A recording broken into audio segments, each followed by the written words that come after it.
Hey, I'm Nashi. I'm Rezlar. And I'm Frosty. Welcome back to the Value Pack. Hold on, I have to gear check Nash right now. Alright, that is some bull chapter. Dude, he CC'd me how to dance. What's happening?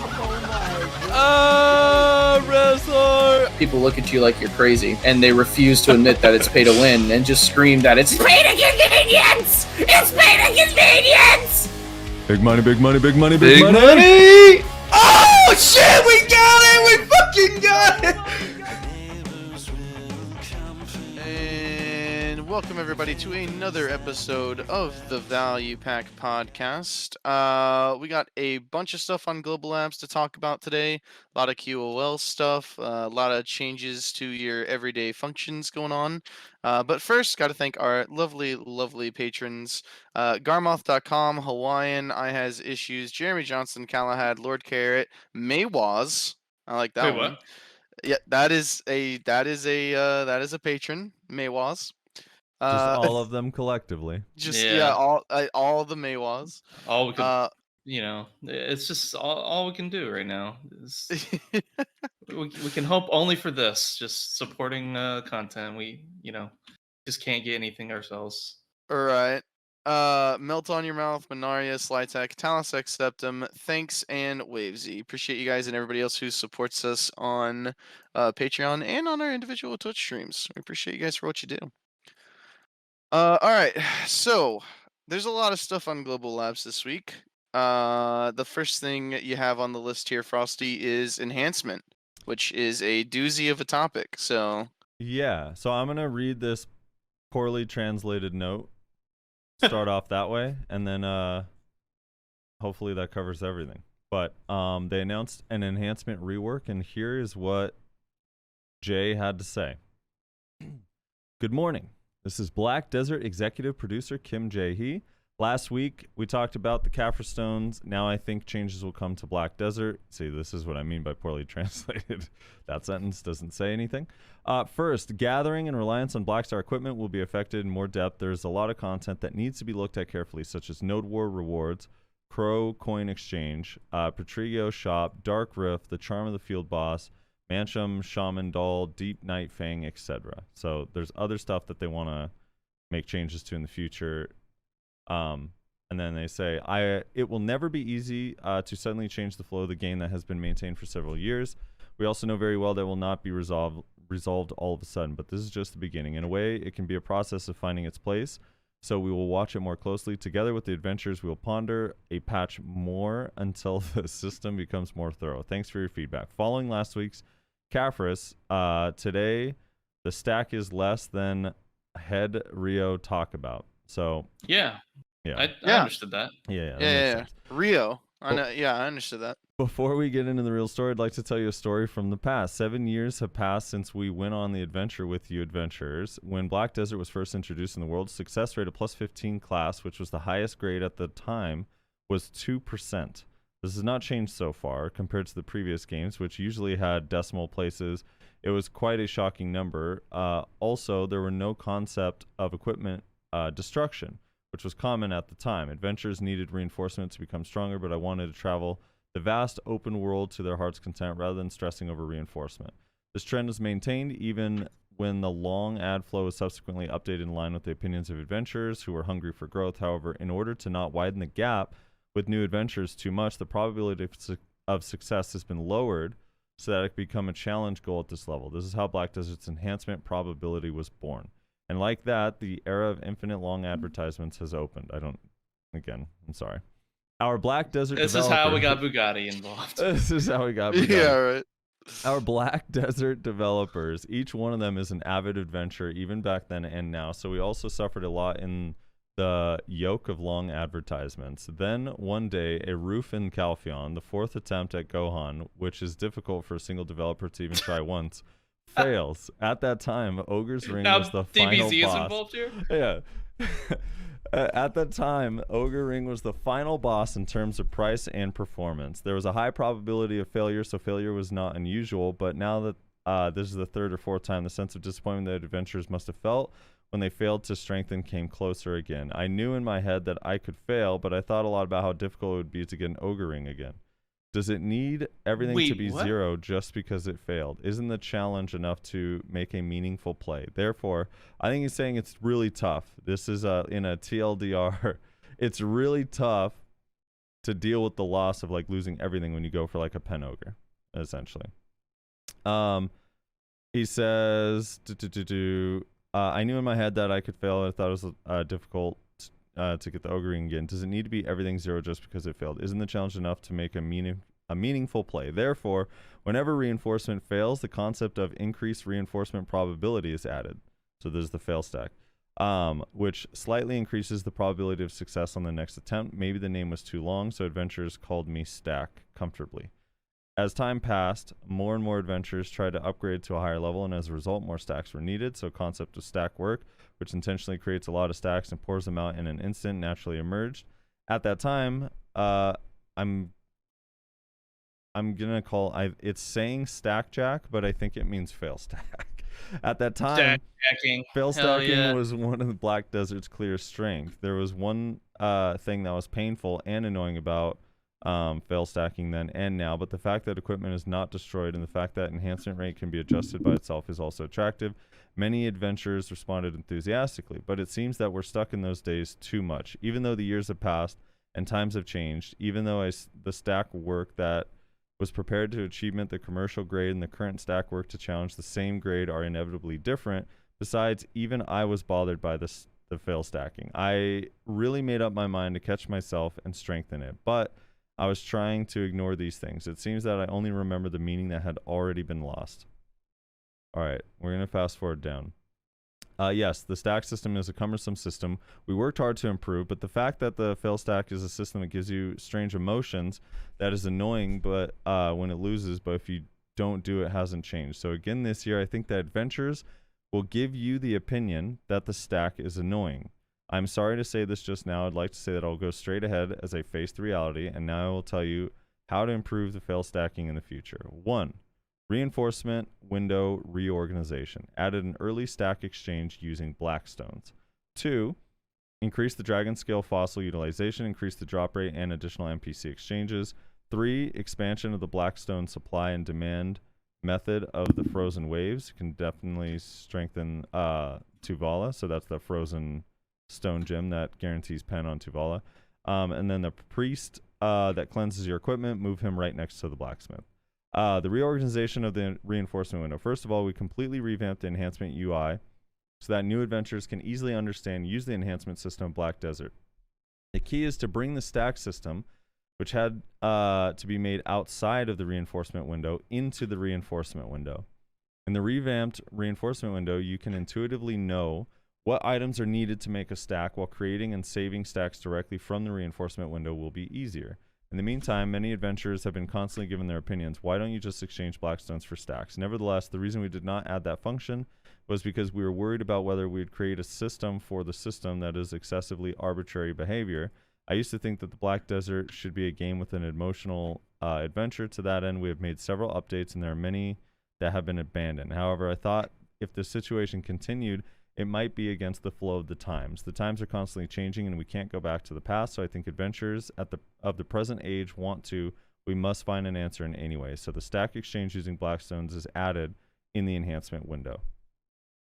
In short, you can now make stacks. It doesn't say what the upper limit is. They do say there's like some sort of a limit, but now you'll be able to stack, I assume, up to like, I don't know, either 30s, 40s, or 50 stacks by exchanging blackstones, and then obviously Valk's Cries. Of course, it is necessary to apply the efficiency at an appropriate level by balancing it with the existing stack system, so it will cost more, and a limit may be set so that it can be created only under a certain stack, but there are high enough people who want to save time. It looks like it will be worth paying for. At the same time, we will improve the efficiency of dark predation, modifying it so that it can be more useful than before. I'm not sure what that part is. And then is that the devour function? Oh, maybe. I don't know. They also mentioned the dragon scale fossil drop rate increase, so they're increasing the amount of dragon scale fossils that are going to drop all over Dregan, and adding an NPC in every city to exchange dragon scale fossils, so you don't have to go to Calpheon every single time. And you can, I believe it says, it's like weird. It says, in addition, make it easier to get the basic stack now by allowing you to use the dragon scale fossil directly in the revamped enhanced UI described above. So I think what'll happen is you can exchange fossils directly for a stack that would go either in your Nader's Band or on that character, or you can exchange it for an Advice of Valks from an NPC in every town. They also said that they're going to add a higher stack than 40 to be able to get from these, which will probably cost like 2,000 dragon scale fossils is my guess, or something. I don't know what the drop rate increase actually is going to be, though. They didn't say by how much, so we'll have to see some testing. Well, if it's anything like the Caphras increase. Yeah, it might be pretty big. The expansion of the Blackstone supply method of the Frozen Waves. This one, in short, unless there's something I missed from this, is there's an item that you get at the end of the season that lets you guarantee get a pen. They're adding that on season servers, a low chance for it to drop from like all of the Afuaru goblins on seasonal, and they're making the goblins easier to kill on seasonal. So if you get RNG carried, you'll be able to like guarantee a pen Tuvalic piece, I guess. And then the priest. They're moving the priest next to the blacksmith so you can cleanse your stuff right next to the blacksmith and not have to run all the way to the church and then all the way back. Now I just need them to also allow the blacksmith to sell militia. And I'd be happy. Well, unless I end up just take all the blacksmith inconveniences and roll them into one convenience package. Yeah.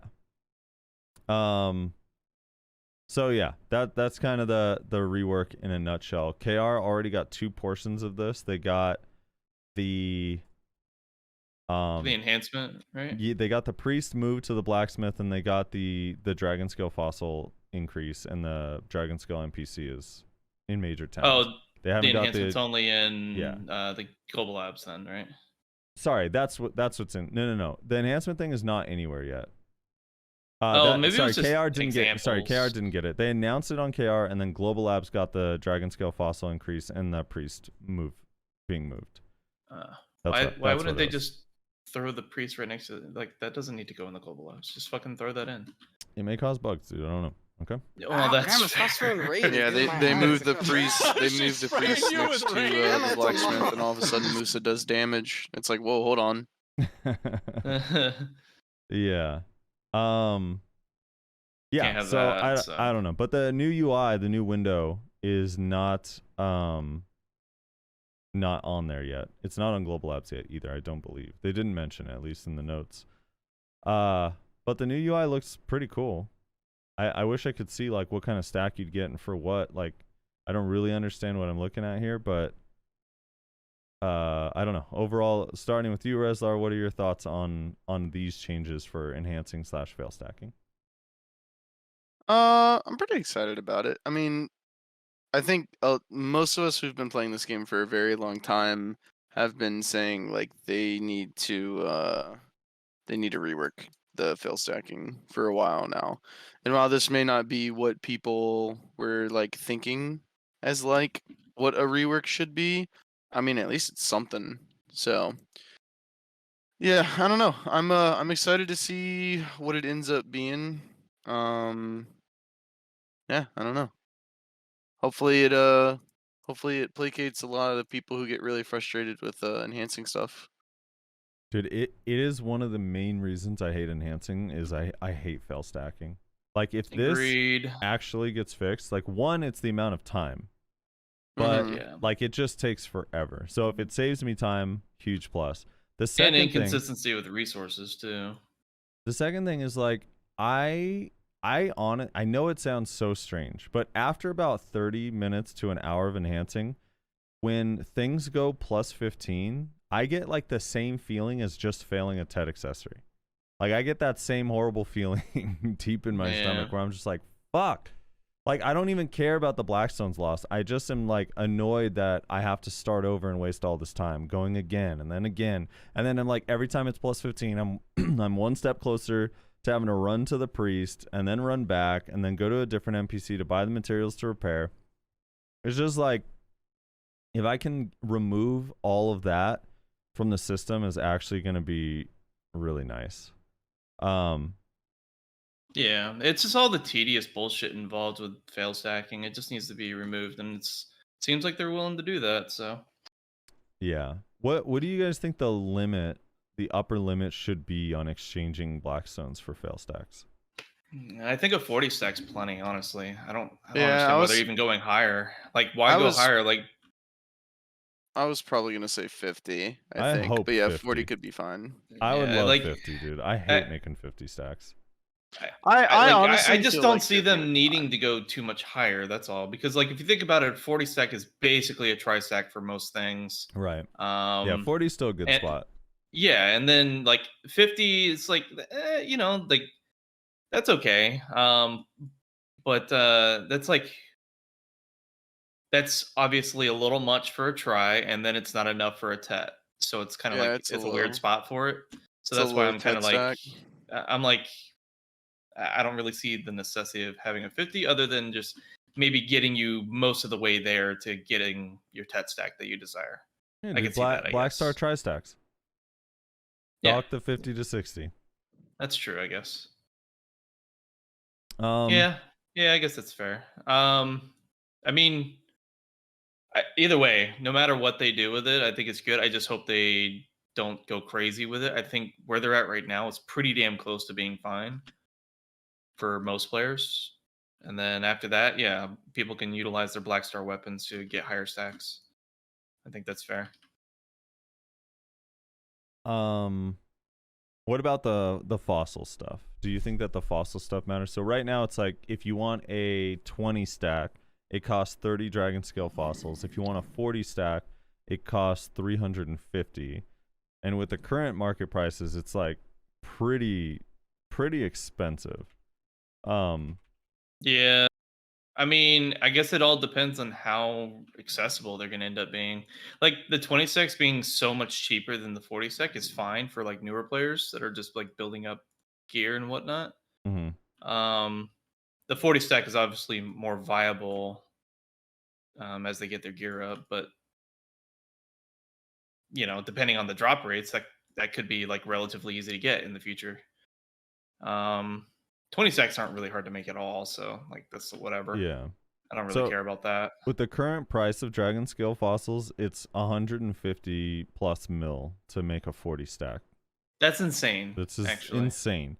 So like, I'm sitting here trying to think, like, I don't know what the drop rate change is going to be, but I feel like it has to be like 4 times as much to even make that price come down enough to like make it worth getting a 40. Yeah, if I remember correctly, the drop rate's pretty pitiful. I don't remember I honestly don't remember in Shira or Blood Wolves, but I know at Shuriken you can get, like, depending on your RNG, like 8 to 15 an hour, or maybe 8 to 20, depending on which buffs you have popped. And that was like after the buff. Remember, they buffed it like 6 times because they were like super rare. Yeah, that's pretty awful. They definitely need to update that to a significant. I don't know about 4 times, but that could be right. 4 times could be fine. I mean, ultimately, this is supposed to be something that's helping newer players. It's not really intended to help veterans per se. Like, not very many veterans are grinding those areas unless they're going for the pot piece. Yeah, but there's a lot of people. There's a lot of people grinding for the pot piece, though. I try. There like, is.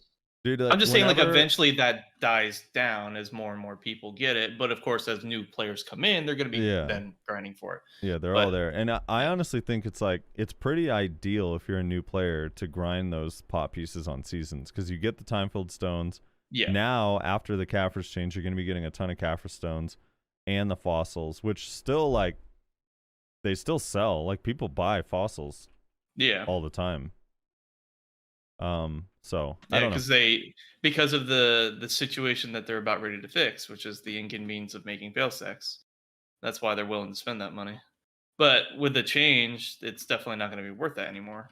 I'd rather just trade in my Blackstones or whatever, you know? Yeah. So. They have to make it like somewhat comparable to getting Blackstones for the trade-in value. That's basically what they have to do. They Yeah. have to make it somewhat comparable. Because right now, getting Blackstones like on Hadoom servers, Elvia servers, it's insane how many you can get. Yeah, you get like 250 an hour. So, yeah, you'd have to make it comparable to that. I think. Well, obviously the priest is just. I never understood That's why. a huge. Yeah, That's a huge that deal. was the you know, an RPer thing. You know, like that's all that was. Yeah. It wasn't even. It was just for RP. That's it. You had to go I to mean, the like priest you to get a said, cleanse. if they just sell militia weapons through the blacksmith now, like even if they didn't change the enhancing system, just those 2 QOL changes right there would be like huge. They would save you so much time. Yeah. And just the annoyance factor is like I don't even really think it's the time. It's just the annoyance of having to spend just a little bit more time. For 'Cause you I mean don't know. going It's to not the like guy? yeah. Yeah. It's not even like it takes that much time to run to the priest, right? Because like some people might be like, dude, it's like It's a tedious. it's a 20-second walk. It's like, yeah, it's a 20-second walk, Yeah, but but I it's don't want to not. interrupt my Yeah, flow. it's not the fact that it's a 20-second walk. It's the fact that it could just be nothing, and it's like it's just every single time. It's just it grates on your fucking. It grinds your gears Yeah. just a little bit more. It's like, ah. Yeah, it's the issue with it is if you don't have a large like, enhancing setup, like say, maybe not as necessarily big as biohacks, but like even just a smaller setup, and you just like have like a handful of like militia gear or green gear to enhance, and they all just like immediately pop to 15. It's just like shit, I gotta go over there, I gotta reset them, and then you go back, and then you go through the process again, and you end up getting really bad RNG, and they, all go 15 again, like right away. It's just like, God damn, that's so fucking annoying. Mm-hmm. That's what it's not that it's like hard to do. It's just cancer. I was gonna say, it's also when you have to run there is usually right after you're annoyed because you just got Yeah. another. Like it's like after you've already been fully defeated, you have to go run to the.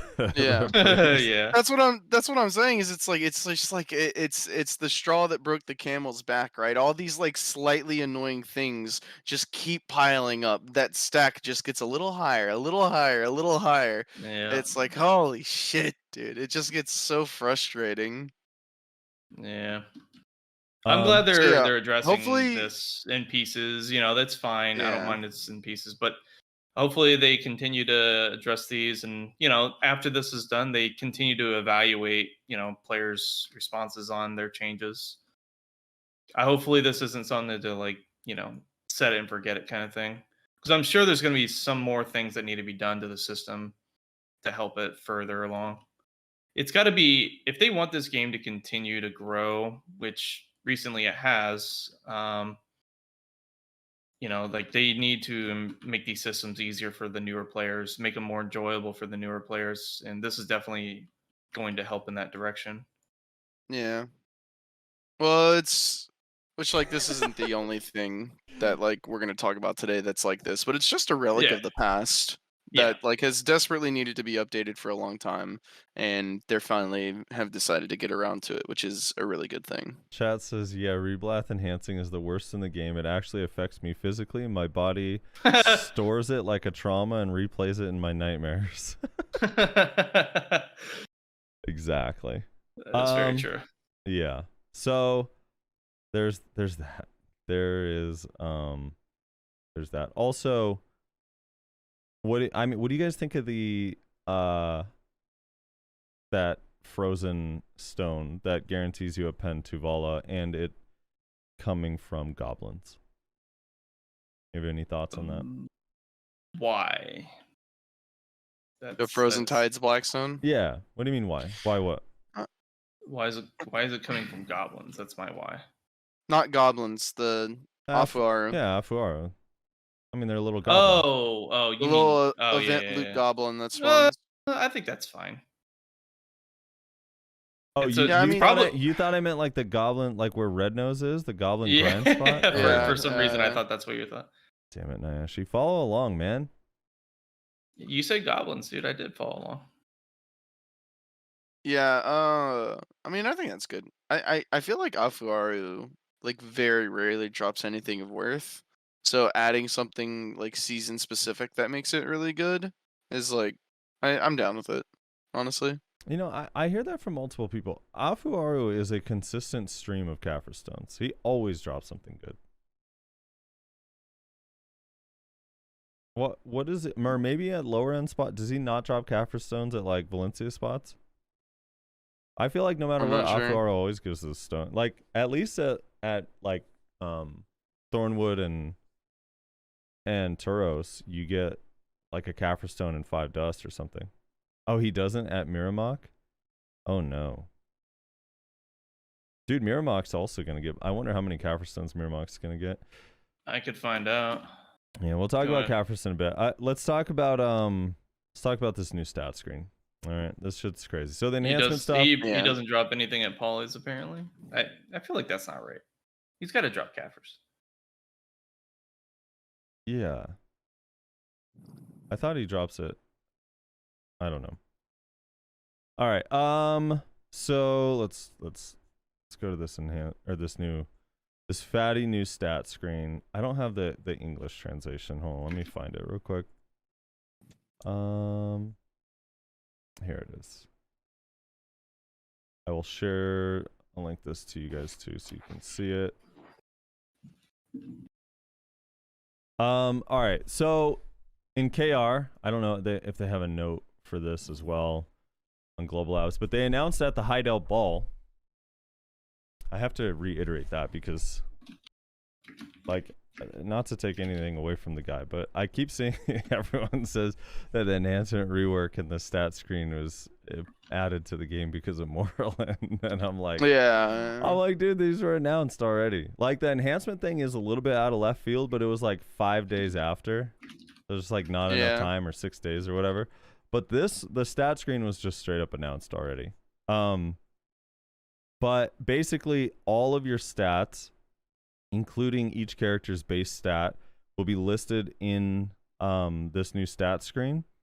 It'll show everything, and then over on the right, on the far right side, it'll total everything up. So this is just a new screen in the profile, like when you press P, new stat screen. It kind of just shows everything you have, including stuff like in that example screenshot under other, you see that 2%. That's from the Infinite Mastery passive in Pre-Awakening that every class has.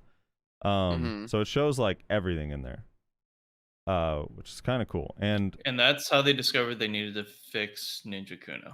that's how they discovered that Ninja Kuno was not getting as much evasion as we all had thought. About 4 times less than we thought, I would say. Anyway, so this is the new stat screen. Everything is kind of there. The only thing that's missing, and that I do still think needs to be added, is the class to class damage ratio. Should be somewhere in the game as like a legend or a tooltip, so we can just use it as a reference and also ask why for some of them. I actually do, like, I know everyone hates them. I do kind of get some of them to an extent, but some of them are like questionable, right? Like, I don't know, some of them are questionable. So I wish they were in the game, and I wish it was something that they would take feedback on, because it seems like right now it's just not. But yeah, I mean, you're going to be able to see everything. It's going to total out all of your AP, all of your Awaken AP. It's going to total out all of your accuracy, which is that one is like my favorite, your accuracy and evasion. Instead of sitting here trying to add it up and be like, all right, is that sheet accuracy or sheet accuracy plus crystals? Like, now it's just going to total everything and give you one solid number. So when someone's like, well, how much accuracy do you have? You have like an accurate representation of what that is. That's kind of like universal. It'll show all of your DR. You'll know if you're above that 310 soft cap a lot more easily, which I think a lot of people are going to be surprised to find out that they probably already are above it and just weren't factoring in base class stats, et cetera, et cetera. The other thing that I think is kind of cool is in the bottom section, showing your monster DR, the monster DR rate, the extra AP against monsters and Kama mobs and all species and human damage. That's pretty cool to have everything kind of totaled out for you. Overall, I'm really hyped that we're getting this screen, and kind of surprised it took this long. Overall feelings on this new invention that Pearl Abyss about time. came up with from scratch. From scratch. Doesn't it look very similar to, say... Yeah, I guess it isn't exactly like PoE, but It looks like the stat screen that they were gonna add in Anthem before it died. does it really? I don't know.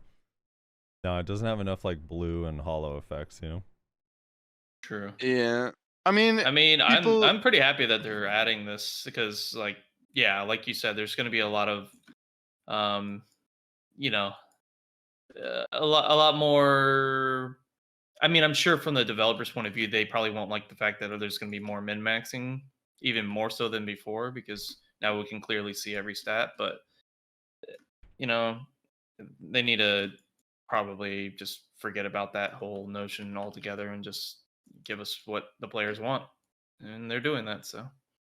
Yeah, people have been complaining about hidden stats since the beginning of BDO, right? And then they quote unquote revealed all of the hidden stats, which was a lie. They only revealed some of them. That's the funny part. Um, Like, what?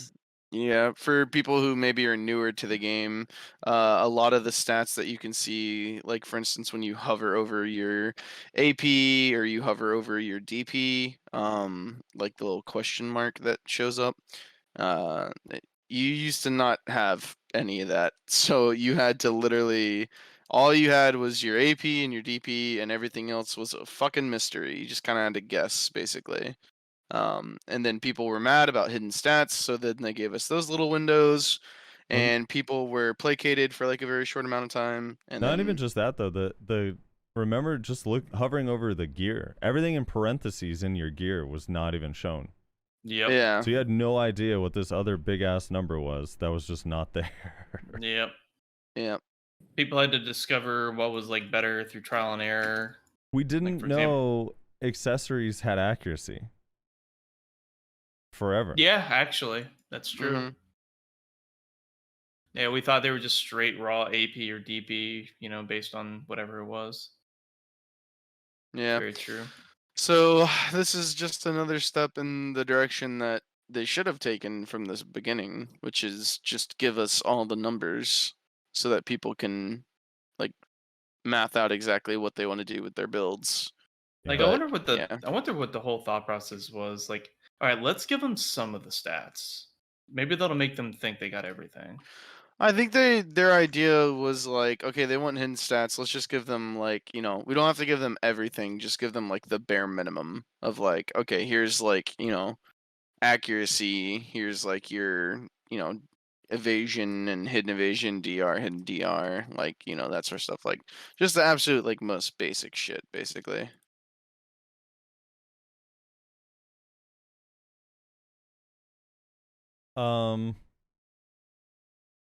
Yeah, I mean, I think unless there's like something they overlooked or whatever, but the only real thing missing is the damage ratio changes, I think.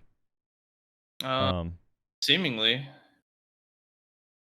Yeah, I'm trying to think of something else that might be there. I mean, as long as like the accuracy rates are there, yeah, I don't know.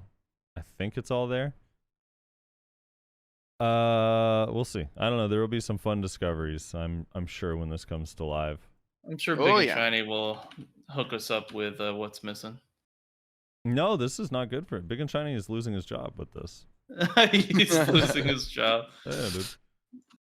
No, this still doesn't tell you what is better. It just means more people have the numbers to play around with to figure it out, but not everybody will. Yeah. The other thing that's tied into this is, and I'm really curious, Reslar, I don't know if you thought about this or talked about this with your guild, the tier 1 stats are now going to be shown and revealed and not this arbitrary cap of AP/DP. It instead is going to cap your stats, specific stats. So, for example, they say the method of limiting stats on the first stage base has been changed. So tier 1 Node Wars is now limited based on the final stats reflected in your character, not just the attack, power, and defense. You can check the final stats in the newly added My Information window and equipment window, and the limit of the stats of the first stage base had to be fully considered, including bonus attack power according to equipment, food, elixirs, and various buffs. But during the reorganization of Node Wars, the handling method for this part was overlooked. For this reason, we sincerely apologize for the confusion caused by simply displaying attack and defense. We will strengthen the process of checking more closely to ensure that the situation does not occur again. In addition, in line with the original purpose of being able to challenge guilds who are preparing for a base in the first stage of the base, not only attack power and defense, but also accuracy, damage reduction rate, and resistance, we are also considering placing additional restrictions on. And then when you hover over a node, it'll actually just show you the stats that are required.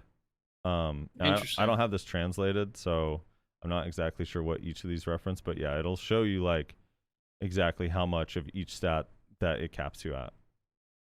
Yeah. Huh. Well, that's pretty cool. Lets people know, like, because certain classes don't really perform well at certain stat levels, so it'd be good for them to know if their class is gonna have a good scuffed or time not. there. Yeah. Yeah, I mean, everything's already capped. Like, all the hidden stats are already capped. There's been a lot of testing done on the T1 scene to figure out, like, yeah, everything is capped. Like, It's just evasion, now we have the DR. definitive numbers. Yeah, now you just have numbers that tell you exactly, like, what it's capped at, basically. So Yeah. that'll be nice. Yeah. My Streamlabs died on me. which is Oh. weird. That's not good. Well, like, it's weird because the stream it's still streaming, but I can't, like, the chat froze and like the duration and all that froze, like the interface froze, which is Really? probably not a good thing. No, probably Probably not. not. Wait, what are you using for your chat? Are you using Chatbot or no? No, I don't even know what that is, dude. I'm just using the What? Streamlabs interface. Oh my god. I'll have to hook you up later. Okay. I appreciate also that. do not know what chatbot is. Sounds like some hack. It sounds like some fucking Origin malware that now she's gonna put on our PCs. It's my it's my only way to get those server statuses on your task manager, you know. Yeah. Ooh, this is unfortunate. It probably would be safe for me to restart, but or best, just in case. Oh wait, here we go. It's corrected itself. All right. It's like one of those Explorer crashes. It just randomly corrected itself. All right, cool. We're back.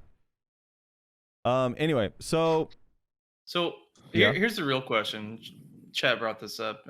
You know, how many more sorry statements are we gonna get from PA? Dude, I don't feel like they're care. apologizing every batch now. I'll take it, dude. It's leading to some I mean, yeah, it is. It's leading to some good results for the game, for sure. I But mean, it's just like there's at still a a certain lot of point, it's just like, all right, guys, we're just putting this in. We didn't have it in before. That's it. You know, why are you apologizing so much?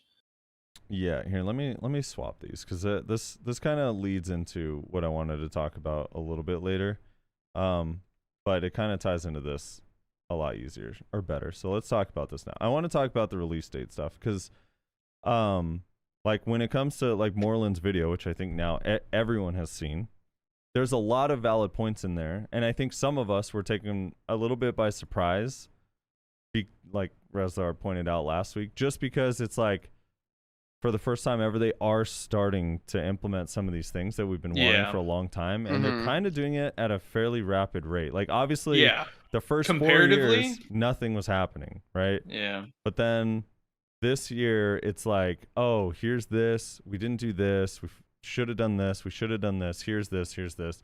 And it's like stuff that's actually like coming to the game more and more. The PV, like, how long, Nyashi, how many times on our podcast did I talk about how it's absurd that our tooltip does not say PvP damage reduced by and a percentage. It just says reduced. And like, now you have it in game currently.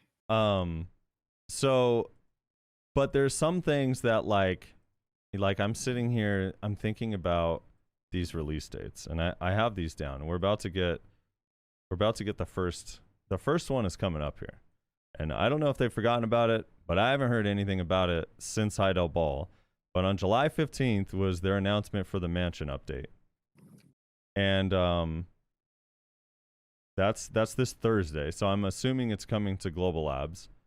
But from the Mansion update to the Ataraxian Part 1, like they gave hard release dates for this.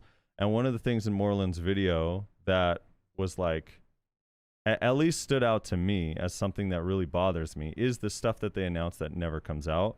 Because it's a lot of stuff that everyone gets, like it's like when you're frustrated with the game, especially there's a lot of people in the same. You want something to be excited for. Yeah, you get to the Heidel Ball or the Calpheon Banquet, and you're like, oh, like, okay, cool. They're actually doing a bunch of really cool stuff. And then 6 months later, it's like, dude, where is all that shit?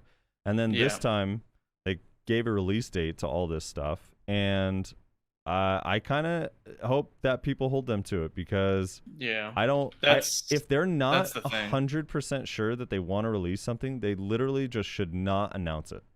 Correct. Like, honestly, it should just stay internal until they're like 100% sure that this is coming out. Or throw out a question like, hey, we thought about implementing something like blank. We want to get player feedback. Is that something you'd want? Like, if it's something that, like, you know, they think maybe people wouldn't want or would want and want to get some feedback on it, instead of announcing, hey, this is coming, and then it just never comes. Specifically, this one, and more geared towards me personally, I am super hyped for the new RBF maps, for Terra the Deep Sea Tower, for the PvP seasons, the PvP arenas, the 10v10 arena. If this stuff, huge. If these three things don't come out, like, I'm legit gonna be pissed. Yeah, because I think pretty much the entirety of the PvP community will just be up in arms about that shit. Yeah, it's like, this is stuff people want. Release it. Yeah. So, I don't know. July 15th, though. The one that I'm like, all right, so July 15th, the Mansions thing, like, it might come to Global Labs. The other thing that kind of sucks is Global Labs is kind of like it's like an abyss. Like, things go there to disappear sometimes. Like, what happened to the Black Shadow boss? Where's the Black Shadow field boss? Yeah. I mean, we never got that. What happened in Chaos Rifts? Everyone was like kind of down for the idea of Chaos Rifts. What happened in Chaos Rifts? Yeah. There was some other stuff too. I just can't think of it off the top of my head. Well, I can't think. I have to go through the list. There was a list someone had. Yeah, the loot scroll change. I mean, at least, that getting canceled. Yeah, that sucks. Well, it didn't get canceled. They announced that it's delayed, but like at least they acknowledged they're still working on it a little bit. But like, well, I mean, they didn't say anything about Black Shadow. What happened to Black? Did the field boss just suck? What happened to Chaos Rifts? Did people hate the Chaos Rifts? I don't understand. Like, I was actually super hyped for that. Yeah. Well, to me, in those things, it's probably just because they decided to utilize their development time, their resources towards developing like other things in the game, I guess. Probably, I don't know, but yeah, having announced that and whatnot, that is the problem. They shouldn't announce anything that they're not willing to commit to. That's what I was saying last week, is that like it, like, even if they just say like, oh yeah, we're not like, we're not interested in making that change that you want, or like whatever, like, Yeah, that's at least we're so not much holding out better. hope. Yeah, exactly. That's so much better. Like, I am really upset that they like canceled castle Thorntree thing? Castle, because like I Yeah. thought it was going to be pretty fun. It sounded like a cool idea. There have been other games, we talked about this on the podcast before, like Destiny, that have done similar game modes. And I thought it could have worked pretty well in Black Desert Online. So I'm a wee bit upset that they canceled it, but at the same time, like, at least I'm not continuing to sit here for another year going like, dude, any day now they're gonna announce it. You know what I mean? Right. Well, Because they announced that it's canceled at least. Yeah, I'm waiting I'm just waiting for the standalone to come out. That's all. Standalone Thorntree Castle, bro. It's gonna happen. Yeah, I don't know. So this stuff needs to happen. I look at this. I just constantly. I'm like every couple days, like, wait, have we gotten to these dates? Okay, not yet. Mansion, July 15th. That one's a small. I mean, I don't know how big the mansions are gonna actually be. I don't know how impactful they're gonna be in the game, but like, I think it's gonna be like a huge thing for RPers. Like, I think it's gonna be pretty interesting. for me, the thing is like, okay, in August they have this stretch where the mini card game is supposed to come out the 12th of August. That's the mini card game with the Yeah. whatever. The Gwent. Yeah, with Gwent. The Video following, Gwent. and these are all Global Labs because I'm looking. These dates are all on Thursdays, which is when Global Labs comes out. So, August 12th, the mini card game Gwent. August 19th, 2 new RBF maps. August 26th, Terror of the Deep Sea Tower, and the PvP season 1v1, 2v2, 3v3, and 10v10 arenas. Like, that's 3 weeks of shit. That's huge. am waiting like that. I have my doubts. Yeah. As white knight as I can be, I have my doubts that this stretch of 3 weeks is going to actually have that much stuff coming out all at once. Well, like you said, they're Oh. global labs. That doesn't mean it's going to be live anytime soon. That's the problem. Like, that's the other problem with the date announcements. Like, okay, great, they're in global labs. Not everything that makes it to global labs usually, comes in the same form or fashion as going into Yeah. live. So And they specifically said, if I remember correctly, anyways, someone can correct me if I'm wrong, but I believe they specifically said that they're going to be putting everything on Global Labs from now on. I forget exactly like why they said that or what the context of that statement was, but I vaguely remember them saying like, yeah, like Global Labs is for testing, and we haven't really like properly utilized it for a lot of changes. But we're gonna start like everything is gonna go on Global Labs before it hits any actual server. I think if I remember correctly, they said something to that effect, or something along those lines. So, which might explain why something as simple as like moving the priest, like Uniashi, you're like, well, why? Like why? Like why are they putting that on Global Labs? It's like I don't know. yeah, It might that's it just might low hanging fruit that they could just easily throw into live, like Yeah, but randomly. it might just be more of like a mentality thing. Like, okay, from now on, whenever we're making changes, it goes into Global Labs first. We do what we want to do there, and then we put it on a normal server. And that is fine. Like at work, I work for a software company, and we actually have that same kind of modality as far as like just going in there. Methodology is, you throw it in test first, and then you throw it into the production environment or live environment. That's kind of how we perform our particular changes or in software updates and stuff like that. So it's just safer. You don't screw things up. I mean, it's different in the context of a game. Like, it could be pretty, devastating to a client system for what I do. But yeah, so it's just better to do it that way. And I get that, but I don't know. In other cases, they don't do that. They'll just randomly throw something in the live and not put it in global labs. So that's why it's like, okay, if you guys are gonna, do that from now on, that's fine. But you guys don't really have a history of doing that. Yeah. I don't mind the Global Labs part. My big issue is the so I'm thinking about this. I understand 3 years ago, 2 years ago, 4 years ago, like BDO is a little bit of a smaller game, and I totally understand why you have a KR release because that's your big server, that's where your player base is and all that.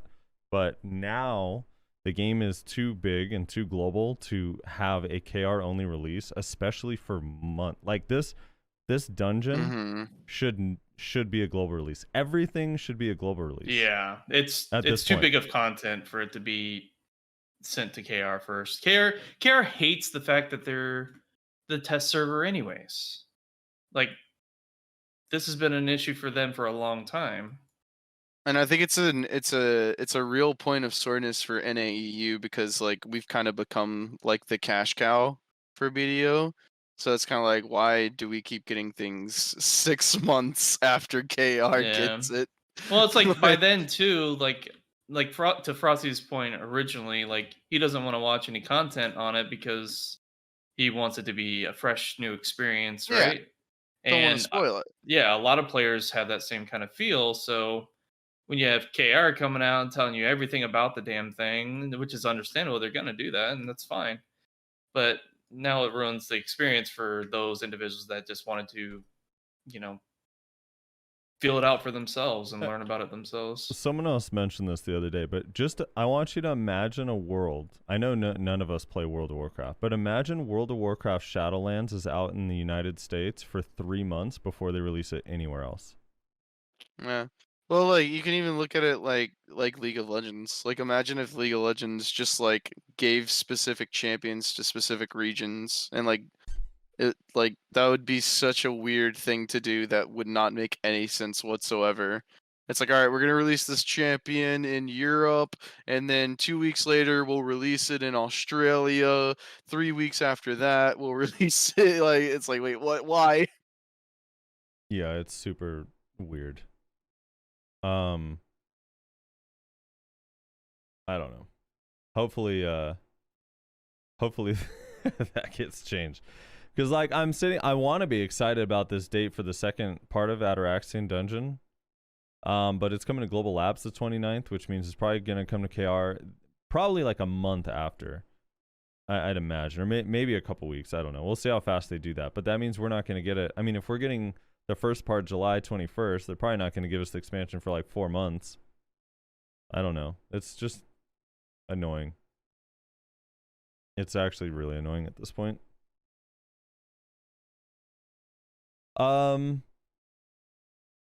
Yeah. So hopefully people kind of keep track of these dates and are like, hey, where is this? Hey, where is this? But the problem is like Global Labs still is like, yeah, it basically content is like going for try accessory. So you have the announcement. When they announce something, there's like a 70% chance it goes to Global Labs. That's the pry. And then when it comes to Global Labs, you have like a 50% chance it goes to KR. That's the duo. And then after KR, you have like a 30 or 40% chance to come to NA. Because we keep hitting that one on a low stack for some reason. We never get that shit. Yeah, right. We're fucking understacking that. We're understacking that fucking NA release. That NAEU release. I don't know why. So once it goes through all those steps, like we get in, but it's kind of hard to be excited about stuff going on Global Labs when Chaos Rifts were on there. And Chaos Rifts, for people that didn't know, was basically a random event that would spawn only on the Arsha server. That would spawn like a bunch of mobs, like elite mobs, and you could go out there and kill them. It would announce it server wide. You go out there and literally just start killing the mobs, and they would just drop stacks of dust. So it was like an event to get people to go together and just like random open world PvP while also getting loot out of it, which I think sounds awesome. I think it sounds so fun. It was one of their steps of like easing the whole like Caphras pressure, because it was like hard to get Caphras stones. That Black Shadow boss was another one, because Black Shadow boss was a field boss that has a similar mechanic to Mudster, where when you kill him, he flies to a different location. So everyone goes to that location, kills him again, and he could drop dust and fail stacks and stuff. But yeah, neither of those things came out, and I don't know why. Yeah, so that's the release date stuff. Hopefully it comes out. So we got enhancement rework coming, stat screen rework coming, release dates for future stuff. The other thing is like Kurt made a point. He said don't give them credit for stuff that they should have done. It's not that I'm giving them credit. It's like if I sit here and ask for stuff and they give me the stuff, like I think it's okay to acknowledge it. I'm not saying like they deserve high praise. Like, oh man, look at how amazing they are. But it's like, I don't know. They deserve acknowledgement. Yeah, acknowledgement like, that the thing that we're asking for is coming, I think is fine. Yeah. Like, that's like saying, like, oh, if your dog pees in the house and then eventually they stop peeing in the house, like, you shouldn't praise them for going to the bathroom outside. It's like, okay, maybe you don't need to, like, put them up on a pedestal, but, like, there should at least be some acknowledgement, like, hey, dude, the dog's not peeing inside anymore. Like, hey, good job, you know? Like, Yeah, your friends could come back over. Like- yeah. Like, I don't know. It's like acknowledgement. You don't have to put them Yeah. up on a pedestal and be like, dude, greatest company ever because they did something that they should have done 3 years ago. But some acknowledgement of like, oh, dude, finally, yes, they're finally seem like they're starting to listen to the player base and like give us what we've been asking for. Like, thank you. That's what we've been wanting this whole time. Like, it's perfectly okay to do that. Good job. Rat Jammer says, "Good job, Perlibus, you dogs." There, I said it. Dude, yeah. I guess like maybe because I don't know. I do get a little bit too excited for even the most basic shit cuz like I'm already playing the game, so for me all of this stuff is bonus. Like I'm maybe it's a different everyone has a different perspective, right? Like I'm not as negative on the game as a lot of people. So for me it's like when we get new stuff, I get a little bit like for me it's like bonus. Like I was still going to even if they don't have this stat screen, which I do love this stat screen. I'm still playing the game. So for me, it's just like, oh, hell yeah. Like, this is an awesome new addition. It should have been in a long time ago, but it didn't, like, completely ruin my gameplay experience for not having it in, for me personally. So my view is a little bit skewed. Some people, though, absolutely, it's detrimental to them. And I think, I don't know, like, we nerd out on these stat screens. Like, these are cool. This should have been in the game for a long time. Like, it's kind of fun to look at these numbers and be like, oh, I got to hit this bracket. Or there's so many games that have it.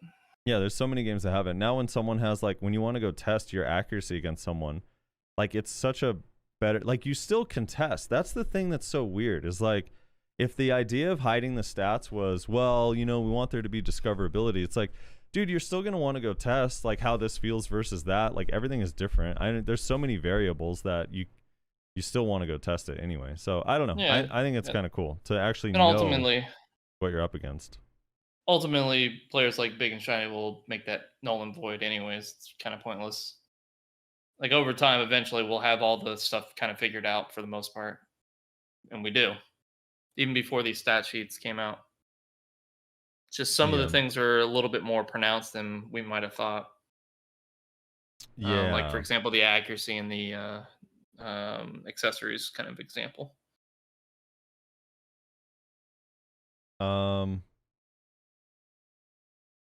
Yeah, so here we go. I don't know. Let's talk about Corsair. His class is it's busted on seasonal if you're full pen and your opponents are not. It's busted for the opponents. It's busted on seasonal if you're full pen Tuvala and your opponents are not. All right. So they went through it. Let me just get to the patch real quick because they made some changes. Where's the patch? Was it the 7th? Yeah. I mean, it's mostly connection stuff. It's kind of hard to. It's not like damage number changes. Really, the only damage number changes, which a lot of people were kind of outraged by, were nerfs to absolute. But again, I know I'm alone in this, but I'm pretty sure the reason why the primes were doing less damage is because we were like one build behind, and this is like the first patch after Corsair release. So I think that the intention was to lower the absolute numbers, and the patch just didn't come out in time, like for release, if that makes any sense. So it looks like they nerfed it. And everyone's like, why are they nerfing Corsair? It's not even that good. It's like, I don't think it was a nerf. I'm pretty sure that was always their intention. They just got around to that patch late. So we happen to see it, and now it looks like they're nerfing it. Regardless, it's not even on anything major that's like that big deal. You're going to be wanting to use like Storm Surge, for example. If you're not using the Prime version anyway, you're gimping yourself because it's a protected CC in Prime, not in the Absolute version. Absolute Melancholy, at least for PvP, you definitely wanted to be using the Prime version because it uses 50 less stamina than the Absolute version. So it's like skills you weren't going to use anyway, or at least should not have been using. Anyway, outside of that, they did some connection stuff.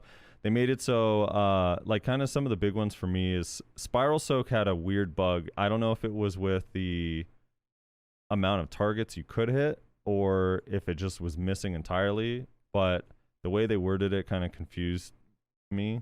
But basically when I was grinding in Secrea or Star's End, if I use SE, Spiral Soak, that's the one where you kind of jump into the ground and then 2 whales come out and you throw them forward, they would like do damage to like 3 or 4 mobs total, instead of like hitting everything. And now they actually hit everything, so the damage is a little bit more consistent.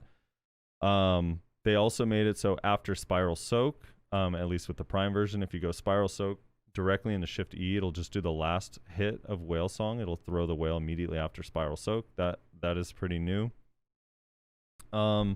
They sped up forward R&B a little bit. It's still not like particularly fast, but the skill that looks like slashing the dead, AK Storm Surge, that one got sped up slightly. And then they made it so you can use the rope swing thing when it's on cooldown. So if you're just spamming like shift in a direction, you can rope thing, and it's an unprotected version. I feel like that wasn't too much of an issue. The only problem was sometimes you'd throw the rope out and just stand there. And then the last major change, at least to me, was Sea Stroll, which is 40. Now it actually throws the whales in the direction of your camera at the end, which is kind of nice. There's some combo skills that are really nice together too. There's some stuff that I hope still gets addressed. Hold on, I want to talk about these in hopes that maybe the intern is listening, because they bother me. They bother me a little bit. I'm gonna go over some of the connect. I don't know, as far as damage stuff, like its PvE is just bad. I've had a lot of people trying to convince me that it's actually good, but there's like no evidence of it actually being good. Every single thing that I've been sent is like significantly worse than the average class in PvE. And it's exponentially worse at high-end spots where it's just like really, really bad. The only thing I can attribute it to is that like the class feels like it's not Succession. Like it honestly feels like it's not Succession. And I have a separate rant about this. They changed it so they released classes with Succession, which was supposed to be like, yay, we're not getting half a class. Like now it's going to feel like we get a really good class early on, and while we wait, it'll make the wait for Awakening feel less bad. The problem is, at least with the Corsair release, is it still feels like it doesn't have Succession, because the Prime skills don't feel super impactful at the moment. Missing the bombs isn't the worst thing, because a lot of times the bombs aren't like major skills. Like sometimes they have a big difference, sometimes they don't. The C skills, missing the C skills does feel bad, but the problem right now for Corsair is just like none of the Prime skills feel like Prime skills compared to their absolute skills. Like it feels like I'm playing on a kit full of absolutes currently. And the thing that makes it feel worse, at least for me or for a lot of people that are trying out Corsair in the beginning, is back in the old day, we would get a class release with only absolutes, and it felt bad, but we expected it to feel bad because it didn't have primes. And then just 2 weeks later, we would get Succession and Awakening. But now they release Sage and Corsair with primes that don't feel that good. Sage did feel pretty good, although it took a couple of patches to make it feel better. But like Corsair doesn't feel that good, and we have to wait 5 weeks instead of the 2. So it's like worse. It's like feels just as bad as not having Succession, at least to me. And then it takes even longer to get the rest of the kit. So I don't know. I don't love, like, I almost feel like either go back to the releasing it with absolutes so that way we don't expect it to be particularly good until the full release is out, or I don't know, like maybe just release it with the full kit or make it feel a little bit more impactful. I guess like I'm kind of confused. I'm like looking at Nova, which is elite at PvE. I'm looking at Sage, which is elite at PvE. I'm looking at Hash, which is elite at PvE. I'm looking at Guardian, which is quite good at PvE. It's gotten better at PvE over time, but it's quite good at PvE, and it's like super chill. Like everyone that was grinding on it right away was like, oh man, this is like pretty good. I don't understand now. Maybe because I play Kuno, I finally get super excited for a class, and when it plays, I'm like, dude, I love how this class plays, and it's also bad at PvE, and I'm just like, I just want to make the same silver as everyone else. Now I'm 0 for 2 on the classes that I love on silver income. It's sad. Well, all right. you have hash as your main backup for grinding, so there you go. Eventually. I mean, I don't have it right now, but yeah, eventually. I don't know. So yeah, its PvE doesn't feel very good at the high end. I mean, it's like pretty far off too. Like so it's probably around Succession Kuno level of grind, maybe. Succession Kuno might be slightly better, but it's definitely worse than Awakening Kuno, and all three of those are definitely worse than basically every class except for Shy. So its PvE doesn't feel good, and I can't put my finger on what. Like the whale skills feel like they hit pretty hard, but they take a long time to cast, so it makes it feel a little bit less good. And then the only prime skill that feels like a legitimate prime skill that feels like really impactful when it hits in both PvE and PvP outside of like the whale skills is Ocean's Pearl. Ocean's Pearl feels like a legitimate Succession prime ability that hits really hard, is very impactful, is fun to use, like all that stuff. Everything else just kind of feels like absolutes. Like the whole tree feels like absolutes. Also, like the more and more I get used to the kit, the more and more I feel like Absolute Sea Prowler, which is the RMB, Storming Gale, which is F, and then Wave Lash, which is Shift LMB, are all almost exactly the same ability. Just this like slash back and forth with essentially the same damage numbers and nothing else about it. There's like 3 skills that are all identical in the kit, which I think is kind of weird.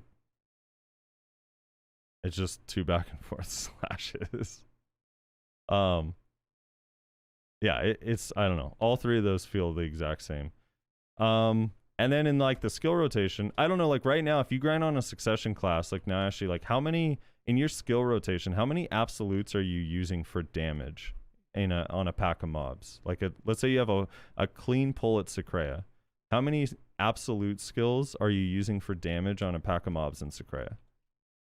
Basically none. Basically none. It's kind of the same with Kuno as well. Like it's basically none. It's kind of the same with Hash as well. It's basically none. But for some reason on Corsair, like it's almost the majority of the skills are absolute because they do as much or more damage than the prime skills. Like you have to use Crashing Wave, you have to use Tide's Kiss, and then Wave Pout like doesn't like feel like a hit. It's kind of the same thing. It has like this extra hit, but it doesn't really do a whole lot of damage. You have to use Whirlpool, you have to use Flow After the Storm. I don't know, it's like kind of weird. It feels very much like it doesn't have Succession, I guess is my point. All right, so specifically to this patch, Flow After the Storm, which is the skill that you can use after Storm Surge, where you like jump forward and then just keep holding forward RMB and it'll do like a little spin attack. I was hyped because they added it. They made it so you can cast it after SF by pressing forward LMB. So I could go, or sorry, not SF, forward F. So I could go like in a combo when I'm like trying to switch sides on the mobs. I could turn my camera, use SF to get behind the mobs, forward F to do damage and get back to the mobs, and then hold forward LMB to spin. But for some reason, even though they added that connection in this patch, so it works, they gave it the slow version when every other version is not. So if I go forward RMB and hold forward RMB, it instantly casts the spin. If I do like S LMB and hold it for all 3 hits and then do forward LMB, it'll instantly do the spin. But for some reason, when I do forward F and then forward LMB, it has to do the whole wind up and then the spin, which makes it like you bad. got the hard cast skill connection. Yeah, I got the hard cast skill connection. So I don't know. That doesn't feel like particularly good. And then my other gripe, which I think we talked about last week, like it just doesn't feel like it has a lot of catches. So it either needs like protected CCs or really fast catches. And I honestly, I'm a little bit worried that it's probably not going to get either of those things ever. And that, because I see a lot of people like, well, the Awakening will be good. And it's like, yeah, but like then that means one of the specs like won't be good. Are we just like, I guess one of the specs just won't be good. That sucks because it's like visually it's such a cool spec. Like I kind of hope Succession is really good. And it's not just like, well, I mean, Awakening is going to be good, so who cares? It's like, I don't know. That kind of sucks, doesn't it? It's like one of the major specs, like on a brand new class. Like I think it should be good. At least that's how I feel. So hopefully PvE gets buffed. Some of the connection stuff I do think needs to be changed and fixed. And you know, again, like for me, for PvP stuff, especially damage numbers, I wouldn't change anything in PvP damage wise necessarily, or if they do it, hopefully it's minor, because again, like with Rabombs and the 2C skills, like we have no idea how much they're going to actually change. And like the C skills, like if you look at Kuno, like you have Dance Macabre and Wheel Wrath, like you have a massive mobility skill and one of the hardest hitting skills that's like a refloat. Or if you look at Hash, you have one of its best catches on the C skills with Binding Spirals, and you have Dune Slash, which is also used as a good catch. It's also really good combo damage and a nice debuff. So I also do hope, yeah, like Enfrax is pointing out, I do wish that you could fast cast some of the whale skills, specifically like Whale Song. I think it would be really cool if you could do like forward R&B into the last hit of Whale Song, or shift Q into the last hit of Whale Song.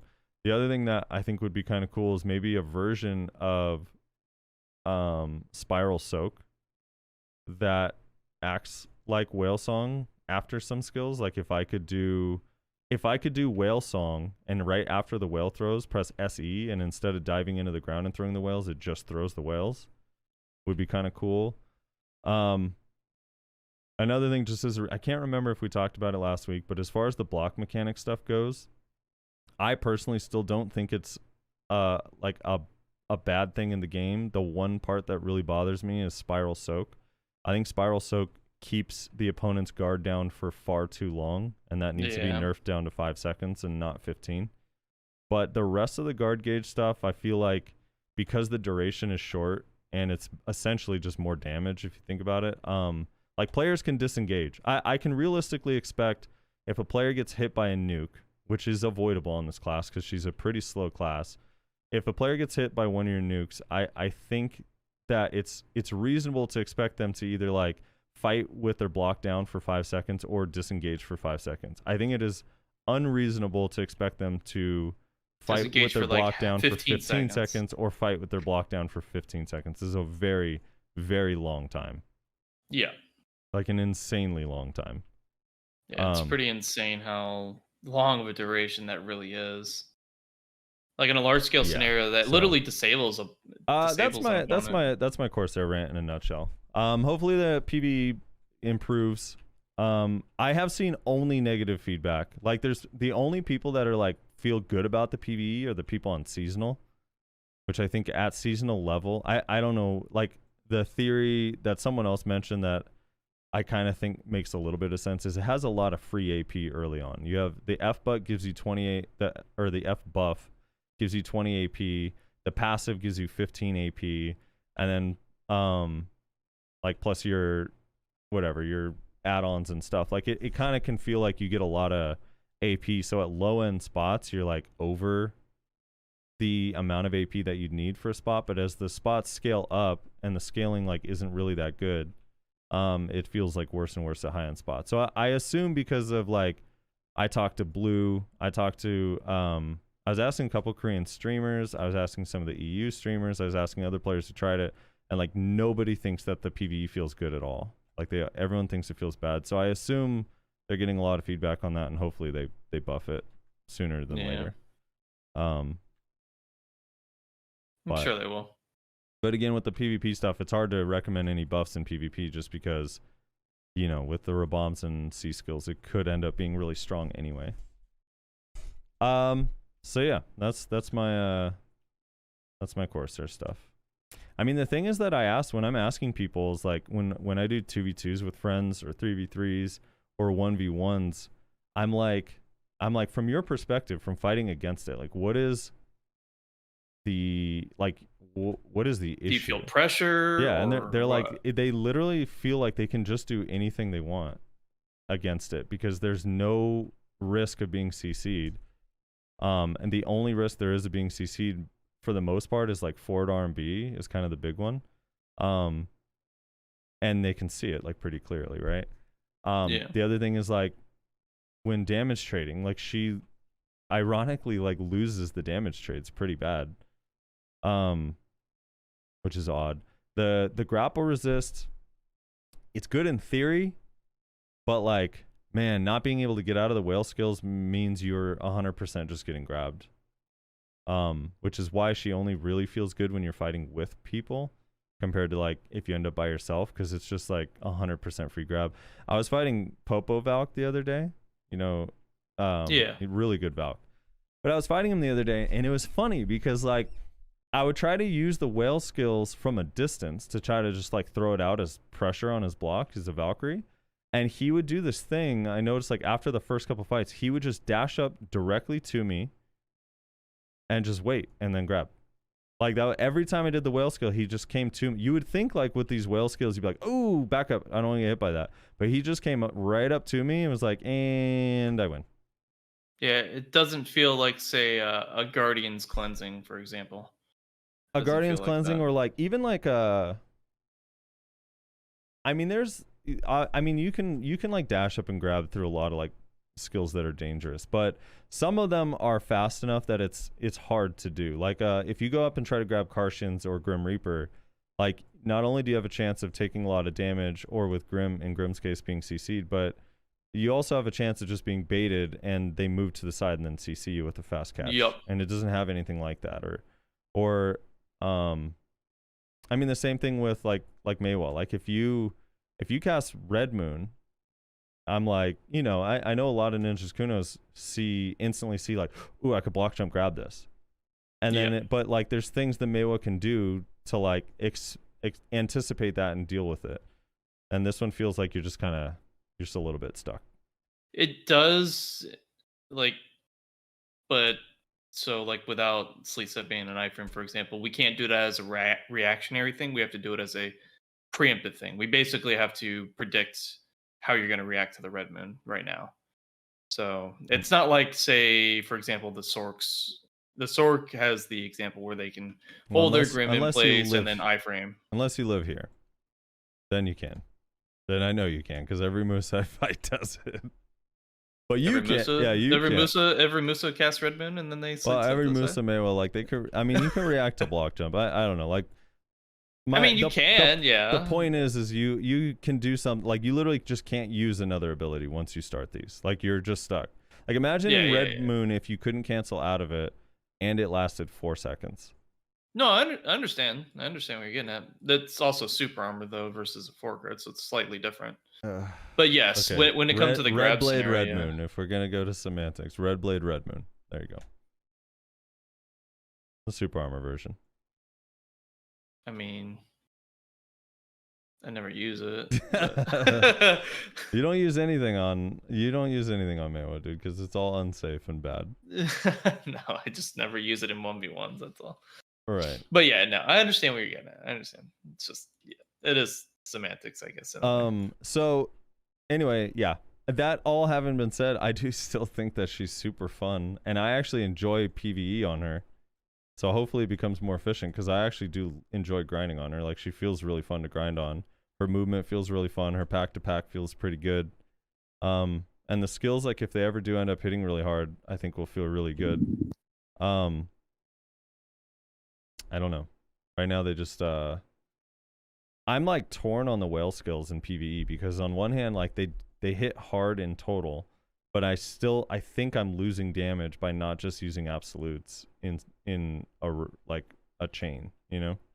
I think. Yeah, I was talking to you on stream before you started up your stream, but the Shift C and the Shift E both feel pretty good.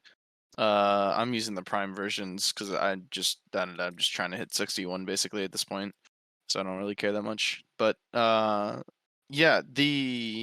even on season, like I don't know, maybe it's because I'm not like full pin and all that shit yet. But I honestly feel like it's still a little lackluster, in all honesty. Like Yeah. at least compared to like Nova and Sage, which are the last 2 classes that came out, right? So it's like I don't know. Mm-hmm. In Node War, at least for me, I've Node Warred on her exclusively since she came out. So every single node, I think we've had 6 now. I've been to 6 wars on her, and I actually like her in Node War. I've only gone negative once when I had to just mostly fight only Cho Nation and nothing else, which was rough. But every other time I'm like fairly positive on it, and it does feel like some of the stuff that she does can feel fairly impactful for your team. I think getting in and slow debuffing everyone with the vacuum and potentially holding them in place for like other players to throw damage for that second and a half or whatever, or throwing out chip damage or hurting people's block from range with SE or Ocean's Pearl and stuff, like I think can feel as long as you're thinking about it, can feel like you're helping your team a little bit in some way. And I think like she'll feel better also with again with the C skills and their bombs, but also being able to use Awakening. Even though it's using 100% of your main hand damage, it still feels like it's missing damage because I don't have the 12 all species damage from my Dandy. I don't have the 2 Alucas crystals from my Dandy, which is another 10 human damage and 6 accuracy, and I also don't have the accuracy from the Caphras stones in my Dandy. So like and the 3% crit damage. So I'm like kind of missing a lot in PvP. Essentially like 22 human damage, 3% crit damage, and I think in total like 10 or 11 accuracy, which can be a lot. So I think once I get that, the damage will feel better still in PvP. And I think a lot of people, as long as your Dandy is like similar level to your whatever, I think you're gonna feel better with the Dandy than you do without, even though you're taking 100% of the main hand, if that makes sense.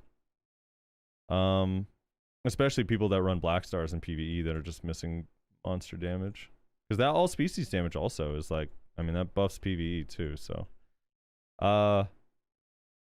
yeah, anyway, that's my my Corsair update. I assume Wednesday we're gonna get another patch. I know there was nothing on Global Labs, but I'm pretty sure we'll still get some changes, because Global Labs had, it was something like 22 changes or something like that, and then the actual patch that came out on our server and KR and every other server had like 30 something changes. So I think Global Labs, just the last couple classes, they would release patch or balance updates that like globally for the first few weeks. So I assume that same thing's gonna happen here. Rez, if the class was good, like really good, I don't know, in whatever, in the things you like to do, is it something that you would like keep tagged or main, or not really, now that you played it? Nah, I'm not super interested in it. I don't know, it's just not my aesthetic. I mean, right out the gate, it's not my type of class, because, I mean, you know, I'm more of a bruisery type guy, berserker, warrior, striker. I don't really do the whole, like, I don't know, like, flexy or, like, DK-esque type of stuff. I don't know. So, yeah, I don't know. Plus the aesthetic, I know I said this before, but I really do wish they had just picked either to go full mermaid or full like water swordsman. I kind of don't like that it's like a mix of the two. I wish they had just done one or the other. Like full mermaid could have been pretty dope. I probably would have preferred full water swordsman and just have it be like very like combo heavy, like all about rotating different like miniature like combo skills or something like that. I don't know. Anyway, yeah, I'm not super interested in it personally. Yeah, I like the comment. I honestly like the mermaid skills kind of being just a part of it. I actually like the separation between the two. I think it's cool. One of the things I was talking about, and I don't know, maybe it's not fixable because of performance, but Shift E, I'll kind of show it on here. Here, if you guys, let me stream this for you guys so you can see this too. Shifty and SE, the whale skills have like horrendous performance, and I noticed. I thought that maybe I was just going crazy, and it's just the shimmer. But then Block Jump released like this trailer that was like a Corsair trailer from, you know, the kind of the way he sees it, like if he were to release a trailer kind of thing. He said, but the frame rate on the whales compared to everything else is really, really bad. And like I don't know why, it's super nitpicky, but it like really kind of bothers me. So I'm gonna do the slow motion thing in this UI so you can kind of see what I'm talking about. But if you notice the water around her, if you notice the water around her and her character model itself is like buttery smooth high frame rate, but the whales are like skipping along. So I'm gonna use Shifty and then slow it down with the slow motion thing. So here's what it looks like. You see what I'm saying? The whales are like super choppy, and then the water and her character are like buttery smooth. And it's like the same thing with all of the whale skills. Like they come out just like skipping along, like they're skipping, I don't know, they're jumping like 5 to 10 pixels at a time instead of just moving smoothly through. It doesn't need to be as smooth as the character in the water is, but it would be nice if it was just slightly better, if that makes any sense. Yeah, the whale jumping in the Suck quest was so super glitchy. Yeah, that was pretty weird. I noticed that one. But yeah, so hopefully that gets improved. The other thing is, if the intern's there, please let us control forward RMB the same way we control Shift Q, please. Shift Q, we have 100% granular control over where we land, where we go with Shift Q, and forward RMB feels like Lava Piercer with camera turn, where it doesn't let you move at all. It's like a slow bus turn, and I don't understand why. They're both like very similar in that you go up and then come down and slash. So I really want to be able to just, if I want to land exactly where I'm starting, I want to be able to do that. It'd be a nice like opener for PvE, but it's like impossible to do. Shift Q, you 100% could do. You can land exactly where you were. It's like maybe one character length off, but forward RMB is like not even close. It's just way off. So hopefully they can fix the controls on that, because it doesn't feel super good. That's my last thing. I'll end it there with the Corsair. Is there anything Corsair related you guys want to talk about? Do you guys have any inkling for what Awakening is going to be? What kind of role have you been using in Node Wars? God, that's tough. I'm still like Like, really have you been kind of experimenting. playing like a DK where you're kind of like on the edges of the ball? Are you doing more flex, or are you just like in the middle of the ball with the witches and wizards and shit? I'm mostly just Like I'd flank. say you're like a witch. You're utilizing your forward guard, so you're kind of like sort of on the outskirts, but facing the ball. And you're just casting your whales and shit in, right? Yeah. I mean, I don't know. Not really, because the range isn't that good on them, and like I guess it's kind of like where a witch would do gore roll, but I think you're better off. I don't know. I'm still like experimenting with it. Right. So, and let me see if I could pull up a thing, because I streamed a couple of the Node Wars, but I don't know if I have any good ones, and we've been a little bit on a losing streak, so they're also like been tougher wars. It basically like flanking, like I don't know, like I'm either flanking or just diving like with my ball, but like slightly delayed, so I don't just instant die. Because the class isn't particularly tanky. It's like Kuno ninja level of tankiness. Let me see if I could find actual war. Let's see. This one have a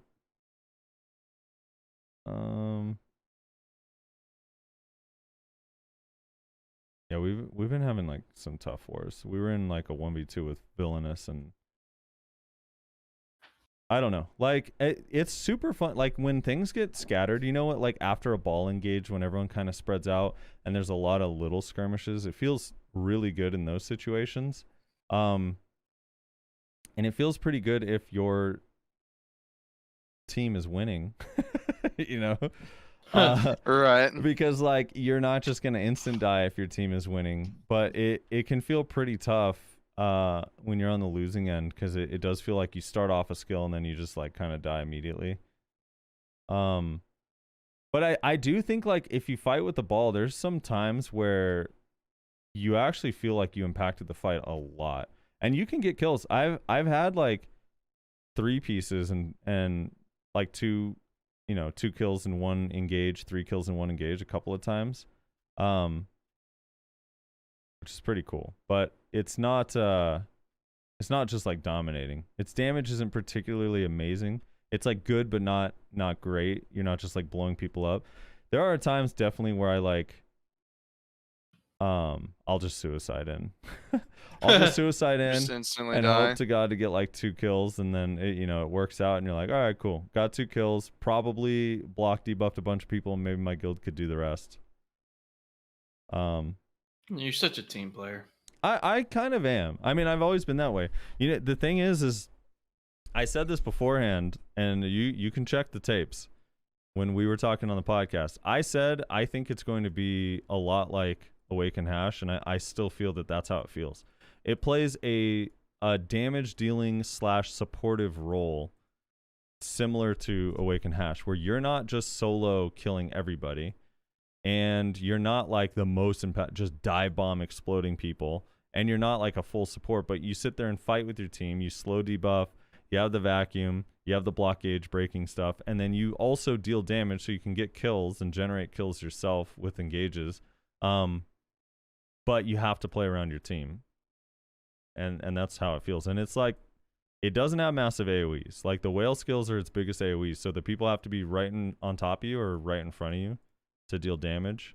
But it's fun. Like one of the things that I'll do, Rez, normally is like, I'll go up, I'll shift Q, R and B, and then either shift C or shift E, and then I'll get out with the mermaid skill. Or I'll go in with forward E, the mermaid skill, and then try to use like SE, shift E, shift C, and then I'll try to get out with shift Q and forward R and B.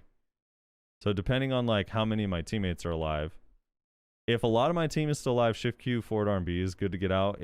If I'm like the only one alive, you like have to iframe into the mermaid skill, or you're not getting out no matter what. But yeah, I don't know. That's it. There's a few other people I've been seeing on Wars, but I was saying this too, man. Like, I really do hope that they improve it in PvE especially, but just kind of everywhere, because I feel like a lot of people were really, really hyped for this class, and on non-season servers, there are very few. I don't see them in War a lot. I maybe see 1 or 2 on each team in RBF. But for it being a class that's only 10 days old, I just think it's kind of surprising. It's like surprisingly low amount of people that are playing it right now. I don't see it in Wars at all. I mean, you remember Sage. Dude, I saw more Sages in Node War with their damage being bugged. Remember when it didn't do any damage for the first 2 weeks? Like, there were more Sages in Node War with the damage bug than I see in Corsairs, which is kind of surprising to me. But I guess it's just because they could iframe and keep themselves in iframe forever. So even though they weren't able to kill that many people, they just lived forever. I don't know. But do you think this is also maybe the case of not only Kit, but maybe like a little bit of new character fatigue? Like just too many new characters recently? That could play a role too. But I just feel like dude, when people saw it, 1, it's a female class. We all know people get way more hype for female classes in this game. 2, she's using a sword and she's a pirate, which is a theme a lot of people have been wanting for a while. 3, it has magical water animations, which I actually think kind of got a lot of people more hyped than they thought they'd be for a pirate. Like if it was just pure melee looking skills like Succession Kuno with the pirate sword, I think would be less exciting. But then like once people played it, it's just like, it just doesn't feel good. It's like slow like a mystic, but without like the CC ability of a mystic. Curse says the mermaid aesthetic is why he didn't touch her. I like the mermaid thing. That isn't for everyone though. I definitely get that. My chat brings up a good point. Someone says we also had no season EXP change coupons for Sage launch. Season EXP change coupons for Sage launch? The time thing. Yeah, versus but time piece? that's why I think more people would be playing it. I feel like that would because people are starting off on seasonal, right? And you can like, oh, I guess it would be the opposite. No, because it leaves your character. No, your character stays leveled up, right? When you swap off. Yeah, with the time it stays piece? leveled but up. their preferred character is now on season. That's the idea. Well, no, yes, for a new player, yes, for new players for sure. But for a veteran, if you want to play Corsair, if you're like, dude, I actually want to like put my real gear on this, you would use the timepiece to move her off of seasons, which is you couldn't do before. So there should be, I would think that would make more people in like Node War and RBF in full gear. Well, they were able to get disappointed quicker, faster, you know? Yeah, I guess so. Yeah, I know, Kurt. Don't talk to me about the dude. The leaves for the season reward make me so sad that it's 2-ball only, man. As a rerollaholic, I'm so sad that I can't reroll my main weapons. Here's the main thing though. Like ultimately, all it takes is for one patch to change things, and then you'd see a shitload of people swap to it if it was actually good again, or like good to where it's like super fun and you just do really well, rather than where some of these classes that people still main is like they have to try hard, or they maybe their role isn't exactly fitting with the meta. So I mean, ultimately, like that's what it comes down to. Just takes one patch to change things around, honestly. They overtune it or something, and then all of a sudden it's the most fun class ever. Yeah, I just wonder if they bring it up to an average level, do you think that a lot of people are going to play it? If it's like right in the smack in the middle, do you think it would be a popular class? I think it could be. Just depends on how strong it is. Like people like KR announced themselves through, maybe it was like the Christmas event or something. I don't know. I can't remember. But players love to deal damage. They love to see kills and whatnot. And usually supporting type roles aren't as popular. So, I mean, like you look at what Sage can do nowadays, and it's just, even after all the nerfs, it's still crazy. I'll send you a couple GIF examples. I know what Sage does. I don't need a GIF example. Some GIFs. I literally just said the other day in Node War. I mean, this is true for any class I play. If I see the Sage's lightning in a Node War, it's already too late. I've died. Yeah. If I'm like, oh, that's a Sage. Oh, gray screen. Like in KR, they're definitely considering Sage one of the top tier classes for sure. I mean, obviously we do too, but we definitely do too here. Very much so. And this is after it's been nerfed. Well, I mean, its damage was never nerfed. Yeah, no. It's just like for those individuals that would say like, oh, it's been nerfed and whatnot. This isn't really like, well, that first GIF is not. I mean, you could literally see that. You can see a Kuno can make that clip, where it's just behind a ball killing people that are not paying attention to it. All right, this clip of it shooting up a wall is kind of nutty.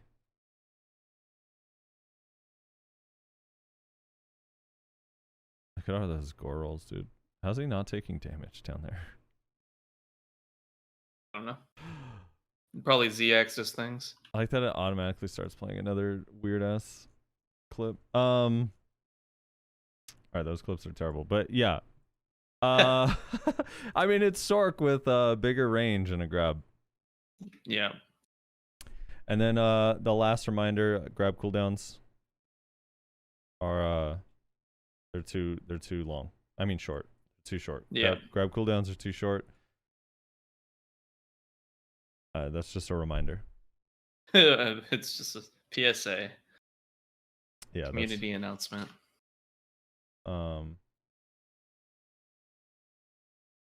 Yeah. Grab cooldowns still too short. All right. Anything else you guys want to talk about?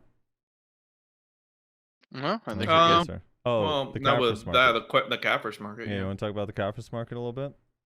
Yeah. Did we talk. Did we not do that last week? Well, we did, but for those of us who actually play the game and have armors that Caphras stones go into, we found out new information now that the Caphras Stone change is on KR.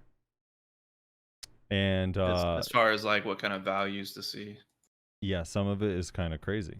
So let's start with Nyashi. What did you hear about Turos? So KR contact of mine was kind of letting me know what kind of numbers you can see. I'm still trying to get some answers on others. Some numbers that you've provided previously, I think last week, were on point. Yeah, because the But, thing is that those numbers line up exactly with what you said. It's just like Jang in all those clips was kind of pulling less than what you probably would if you were grinding on your main character and actually like being serious. So Toros, for example, the information I got shows that you can get anywhere from 40 to 60 Caphras, but the average being around 50 Caphras an hour. That's insane. That is insane. That's 50 an hour at Turos is a lot. Right now at like the high end, you get like 29 or 30, somewhere around there. But 50 is kind of nuts, especially if you only go there just like once to do like Agris and the daily quest, because the daily quest gives you 16. So that means you could just go there, do 1 hour. If you get like that high end of 50, you'd go there, do 1 hour, and get 66 Caphras stones with the daily. Yep, that's Kinda insane. nuts. And then underwater, an example was like 20 to 40, so around a 30 average. Yep. So that's, I think, slightly more than what Chemo was doing. But like you said, he wasn't really grinding necessarily on a main or anything He was like projected to get 5.4K, which is Corsair numbers. Actually, a little better than Corsair. Corsair numbers. When you have to use that as a metric now. Yeah, so that's really, really, really strong. I mean, that would suggest that the market is going to see a lot of Caphras hit it when this patch actually comes. I'm trying to get some other examples like trees, Murmox, but he doesn't have those numbers right now. He doesn't really grind right now because his particular gear is not needing Caphras at all. But he's just getting that information from other players that he knows that are still grinding there. Yeah, I was talking to someone who said that they had 2 hours at Star's End where they got 25, which I think is which is 20. I just think is nuts. That they averaged like around 18 to 20, but he had a couple like big hours that got him 25, which is crazy. And right now we average 3 to 5. Dude, the places that I'm really curious about are Manchums, because Manchums does give a lot for what it is and how easy the spot is. I'm curious for Manchums. I'm really curious for Blood Wolves too. Blood Wolves also gives you a lot. And then I'm curious. Kartuga. Yeah, Kartuga. Akhman. I want to know how many Akhman are getting. Like some of these lower end spots. I know I'm a weirdo in this. Like I'm not always grinding just for efficiency. Like sometimes I'll go to a spot that is just like I haven't grinded here in a long time. It's kind of fun. Like I'll go randomly do a loot scroll at Manchums because I hate myself. But I enjoy like Rez. Do you not enjoy Manchums? Like that's one of my favorite spots in the game. Like I don't know what it is about Manchums, but it's just like that place is just satisfying to kill mobs. And if it actually gets decent Caphras stones, it's gonna be hype. It's definitely a good spot to go to. It's a fun spot. I mean, it's to me when I think of Kama, I think of Manchwams personally. Other people might disagree, but I mean, it's just a solid place. You get a lot of Caphras. You got the pot piece there. It used to be like the place to fucking grind. Yeah, I don't know. Yeah, it's a cool spot. I like Blood Wolves and too. It's also, you know what I think a big part of it is it's like there's such a variety of mobs at Manchwams. So you got like the tiny guys that just die in like one skill, the big guys that take like quite a bit. It's like in one spot there's actually quite a bit of diversity, whereas like I'm grinding Tauros right now, and it's like every mob is like, takes like a full combo to kill. So there's not like, while there might be diversity in like how they look or attack patterns, I don't know. Just that added layer of diversity, And like all of them are like the same height pretty much. They almost look exactly the same in terms of like their height and their width and stuff like that. I don't know. That's a little bit of tinfoil psychiatry for you. I like I'm really curious too with the fossils being buffed. Yeah. What is the And then the money Caphras. per Yeah. hour at like Blood Wolves with fossils being buffed, Caphras being buffed? Like people grinding the pot piece now. I honestly think if it's what I'm expecting, I don't think you should feel as bad because right now it's like, well, should I grind the pot piece because I kind of need silver? But if the pot piece places are still making you a couple $100 mil an hour, then like there's really no reason not to go for the pot pieces. Now, Sheer Runes probably is unfixable in that regard unless they change the trash. But like Ronaros, yeah, Ronaros is a good example. Ronaros is like already good Caphras stones plus the horse mats. Like can you imagine if Ronaros gave 2.5 times as many Caphras stones as now? Like it already gives like 10 to 15, or I get if you get super RNG carried even more. Imagine like if it's giving you 30 or 40 an hour, it's nuts. Yeah. Yeah, there's a lot of zones that would be interesting to see. Poly. I mean, everyone that's grinding up skill points is just going to get more Caphras stones. Kind of cool. Schultz is also pretty decent for Caphras stones too. That would be an interesting one because you could definitely, like, if you're seeing a large amount of Caphras stones over there, that'd be great for newer players' income. Mm-hmm. The other thing that was sent to me was the current marketplace over in KR. So they still have Caphras on pre-order up to 27,000, but context here. This change came out, what, a week ago? Yeah. This change came out a week ago. Prior to the update, they had this pre-order count at max price for Caphras at 3 million to 140,000 pre-orders previously, prior to the patch. Now it's all the way down to 27.4. That's a significant dip for KR. It is. They've been starving for Caphras. Here's the thing, though. So I was talking to Blue about this. He said that it dipped all the way down to like 7K orders, and then Did it really? in the last couple days has gone back up to like 30,000. So I wonder if I wonder why. Yeah, I wonder why too. Maybe because like the initial burst of like everyone doing the dailies and the weeklies, because the weeklies are also buffed. Like that's the thing at Blood Wolves, you have dailies for Caphras. You also have the weekly that's now going to give you whatever it is, 250 dust. Yeah. But I do Could it think also be over that time it'll people maintain. ripping out, thinking that they're just going to lose value if they wait. Well, that's the other thing too. He also told me that just the announcement of the Caphras stone change coming made the orders drop. Like a lot of people were selling Caphras stones afraid that it might lower. So that also kind of affects the price, but we'll see. Oh yeah. Someone in my chat says maybe people on Blackstar are deciding to move over now that they can get Caphras easier. True. If Caphras are actually attainable.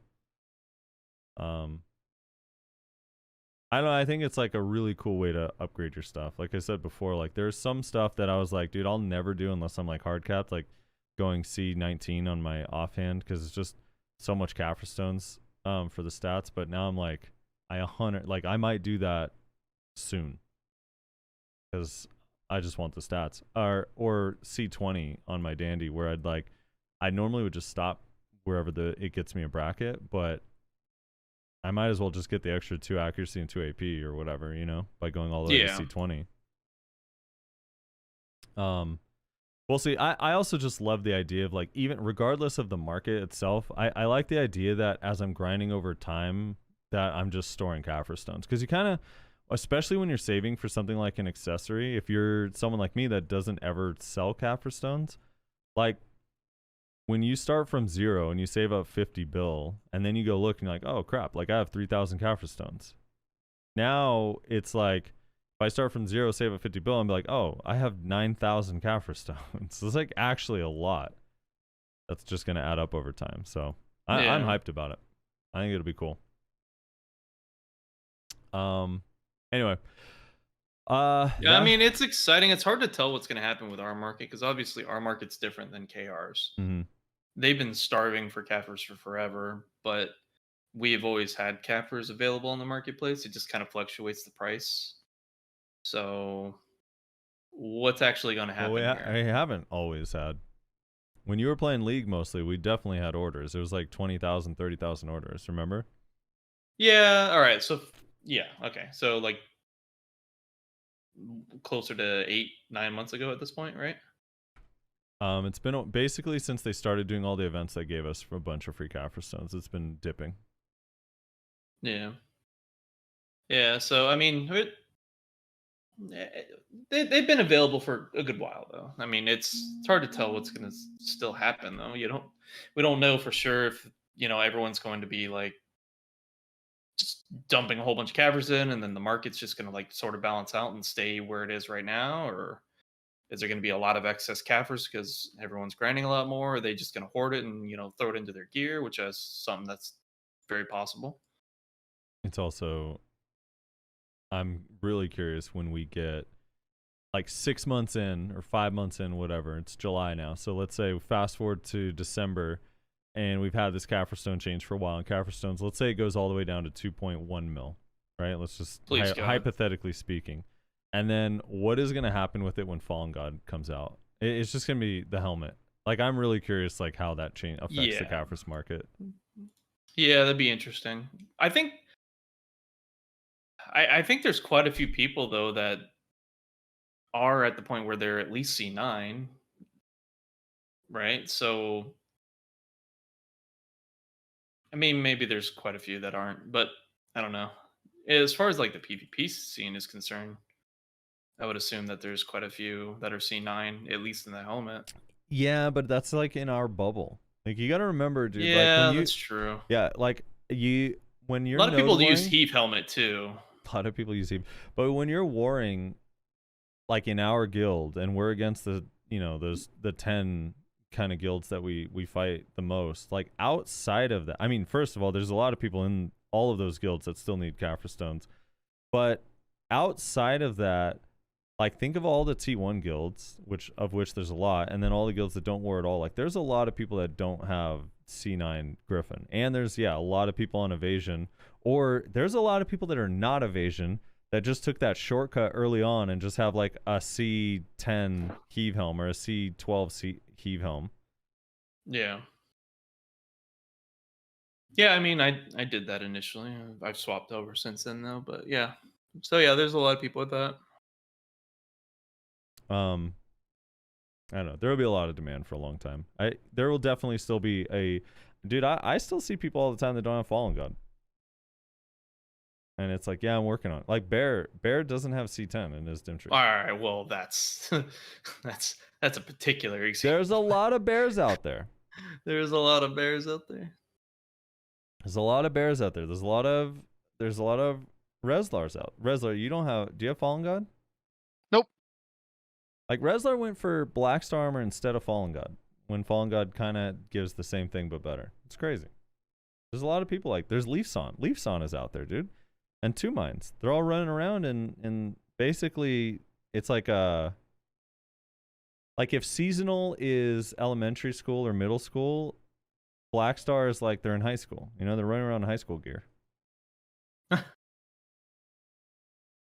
It's crazy. I mean, they might as well be wearing Narshillion. That costs contribution. No, not the rental one. Narshillion's the free one you get for Naru. Oh. The one-time What's the rental exchange. one? I forget. What is the rental one called? It has a weird name. I thought that was not. Are you sure that's not Gillian? No. Narshillion is the new, like, it's like Nesser. That one's Nesser. The rental gear is Nesser, yeah. Yeah, no, Nesser costs too much contribution. It's not worth. F that. Yeah, I don't know. I'm gonna see what Hadum Calpheon is, but if they don't like have anything for Black Star people in Hadum Calpheon, I'll probably swap to a meta build. Yeah.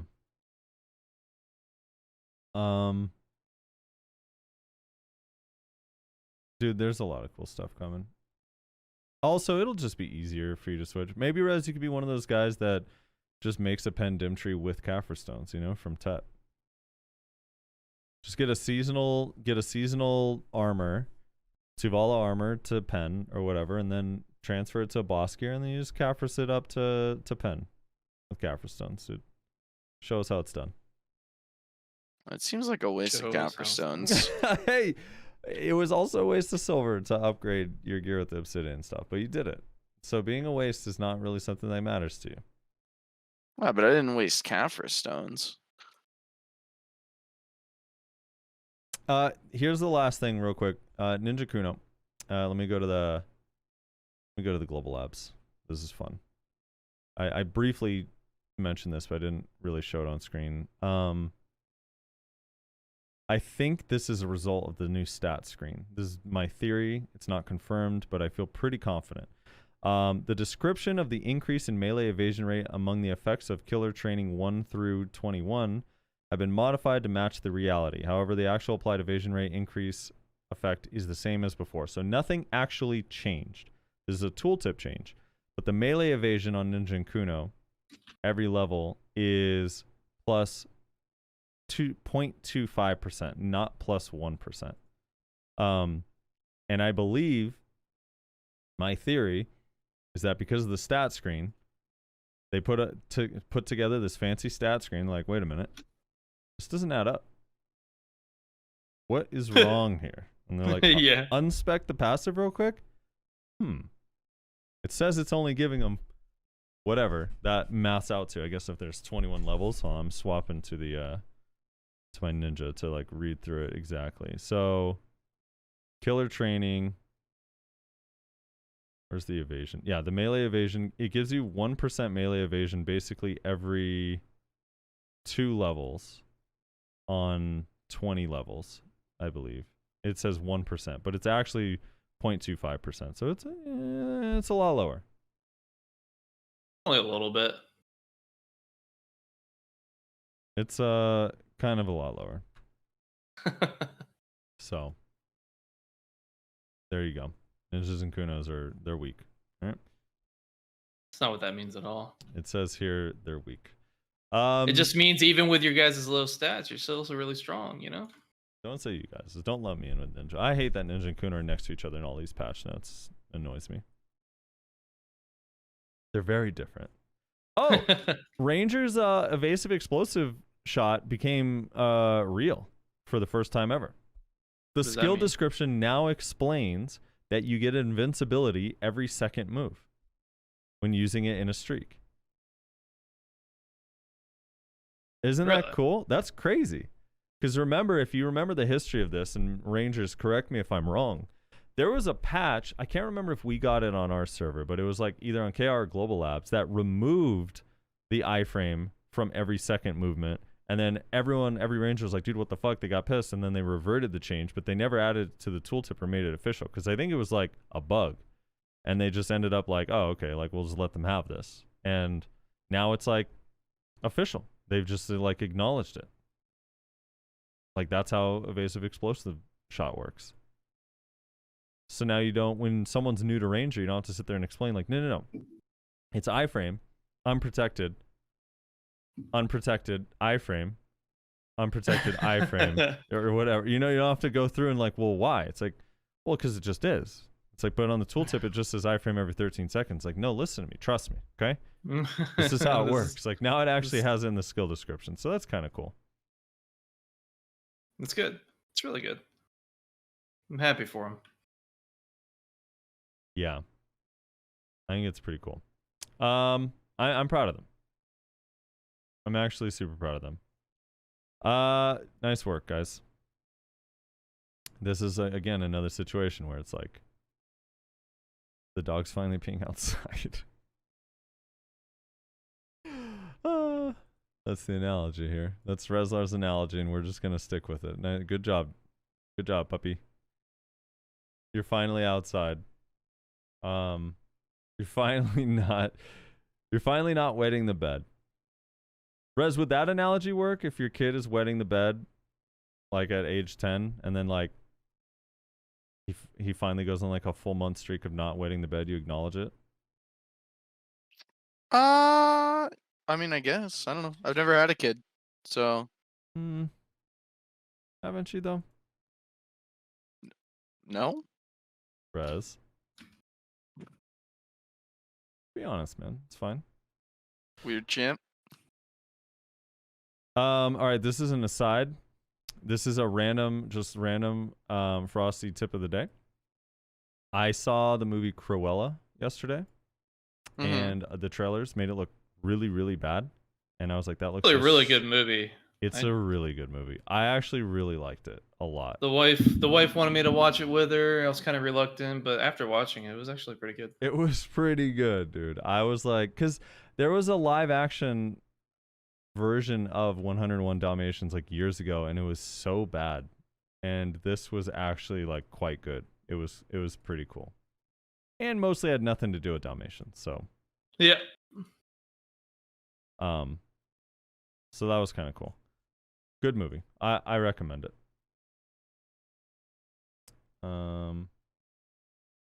Is 6.5 trash blue loot scroll Agris at Turos good?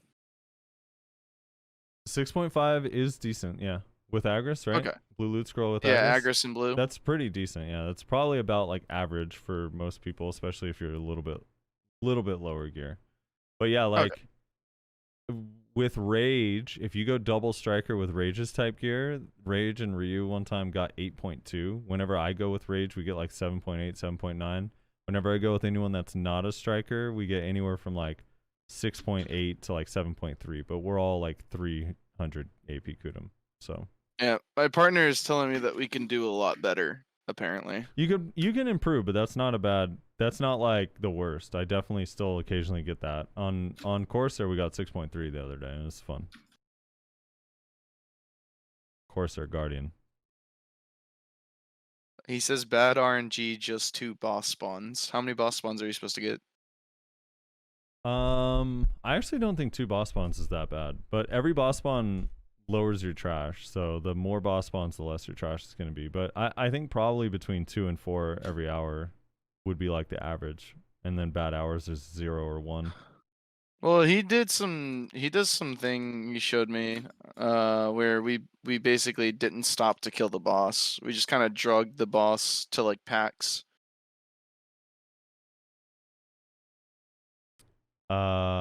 You drag the boss to packs. Mm-hmm. Okay, I don't know how far does the boss go? Like which I don't know what rotation you're doing. So you're just doing. We're doing the one that me and you did that one time up Okay. top. He goes pretty far. Like I don't know, like 2 packs away, 3 packs away, maybe. But yeah, we basically kill him on top of those 2 packs around where he spawns, and then you go up the stairs, and then there's those 2 mobs to the right.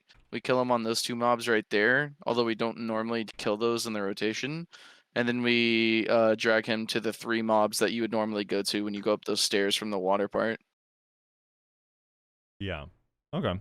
We don't kill him in just those 5 packs. We usually leave, he resets, but his health doesn't reset. So he stays at like half HP, and then we kill him the next time we come around.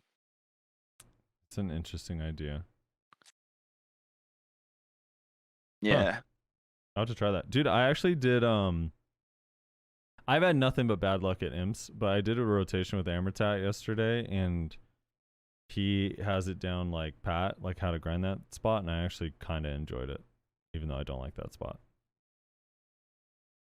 Where basically we get 4 bosses on every pull, or 4 elites on every pull, and there's like 4 different pulls, so you're just rotating in a giant circle, pulling 4 elites at a time, and like we didn't really have any issues with the like leashing or anything. It was like actually really smooth. My only issue is once you get the 3rd spawn, and especially on the 4th spawn, like the mobs spawn further and further away from the flag, so you have to take the extra time to like corral them all. Yeah. That's the only thing I don't like about pulling more than just like 1 per person per like kill at there. But yeah. 4 each or 2 each? No. So we did 4 total We actually just Two walk each. all together. We don't even do 2 each. We literally just walk together. Oh. Each use one skill, kill the imps, go to the next one, and then it ended up being like super smooth. I didn't keep track of the trash, but it actually felt really good. And I got 16 blue shards. It was actually kind of nuts. That was with a 10 bucks. That's interesting. Yeah, it was pretty nice. I'll record it one of these times. I'll stream it because Amortat still needs like 250, and I need like 50. So, anyway, all right, you ready for comments? Yeah. Yeah. All right. So, for those who do not know or are new to the show, we read the comments from the YouTube from the previous week every single week at the end of the show. So if you have something to say to us, if you think that we're dumb or wrong, we will read it aloud. Also, we do interact with the chat a little bit. Like I type things to them in between, and sometimes we read what they say. But obviously, during the podcast, we can't read everything that's happening on Twitch. So if you 100% want your comment read, in regards to something on that week's episode, just leave it on the YouTube video, and we will read it. First up, Lost Souls. He says, first, get wrecked, kids. Corsair Awaken equal Pike. I'm re-rolling ASAP. And my damn shy name got changed last patch. They didn't even ask me. Now 4 of my alts have weird names. Unfortunately, it is not Pike. Well, we don't know if it's Pike, right? It's totally not Pike. He said Awakening. It might be Pike. I'm down with Pike, dude. Yeah, I wish I could say what his... Can we say... Maybe Rezlar feels more comfortable. Rezlar, do you remember what his shy's name was? Oh, I think Rezlar... We lost Rezlar. Oh, he's on a bio break. All right. Moving on. Ali Speed says, am pretty early today. Can't wait to hear your thoughts on the Lass. Is Lass the Corsair? Yeah, I'm not sure. Sergio Farfan says, hell yeah, just in time for me to start my great journal journey. Yeah, the journals are fun. You definitely need something to listen to when you're doing the journals. The journals can be kind of, you know, not good.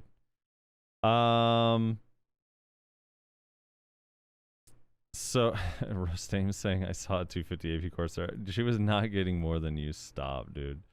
Kuno now, like at Star's End specifically, like Kuno actually can get pretty good trash. It's just everywhere else that it sucks. But Star's End, like if you try hard on Kuno nowadays, like after the recent buffs, you can legit get like 5.8, 5.9. And there's no Corsair getting anywhere near that. Not yet, anyway. Black Pete says, hello guys, I was thinking that crit on rings is gonna be the meta since HP will be capped on the new PvP that they announced on Hideout Ball. Also, Corsair is related to the Crow Merchants Guild, so having an awakening related to money and nobility like a fan isn't completely out of this world. She is, after all, the unofficial princess of the Crow's Nest. Yeah. There's that. Special. Might want to check out that KR video, Frosty, just saying she grinds fine. 4.8 blue loot scroll on Star's End seasonal only gear says differently. Yeah, this is what I keep getting this. I keep getting pushback. And then now Rostame in chat too. Corsair does really well for low gear, I suspect, because of the amount of free AP she gets. As you get to higher end gear, it's really bad. Legit, like I play Kuno and Corsair. It's the only classes I play. I grind on both. It's actually worse than Kuno. I promise. Everywhere in the game, it's worse than Kuno. Kuno legit feels better. Now, maybe Kuno doesn't feel that good at 253 AP, but at 301, at 277, at 269, and at like 285, Kuno feels significantly better in both Awakening and... Succession is pretty close, but Awakening feels much, much better than Corsair. Like, a lot better than Corsair. But yeah, 4.8 on a blue loot scroll at Star's End isn't fine. Just all you got to do is look up like the other classes that are new that got released. They all do significantly more than that. Yeah. There was a video of a Meiwa when Successions first came out that got 4.7 with 242 Kudum. So then, like, I'm pretty sure Meiwa's probably better now than it was then. I don't know like how much Awakening got buffed in that or Succession got buffed. Nayashe was it wasn't that significant, but it probably could do even better than that now. Yeah, I can do a lot better. TomTom3395. The main difference from the infinite pot is the 2-second cooldown, whereas the normal HP pot is 3 seconds. So within the same time of use, infinite pot is 2 refreshes, whereas normal is 1. That's actually not true. You're just buying the wrong pots, TomTom. You can buy 2-second pots from the NPCs. You're just buying the wrong ones. They look a little bit different, but there's a version of the pot that's 2 seconds. So I'm sorry for you if you've been using the 3-second pot this whole time. Yikes. Yeah, you can buy 2-second pots. Also, I would argue for the mana pot for some classes worse. It doesn't. The cooldown is actually 1 second longer on the mana pot than actual pots on the infinite mana pot. Why I don't know. Yeah, that's really stupid.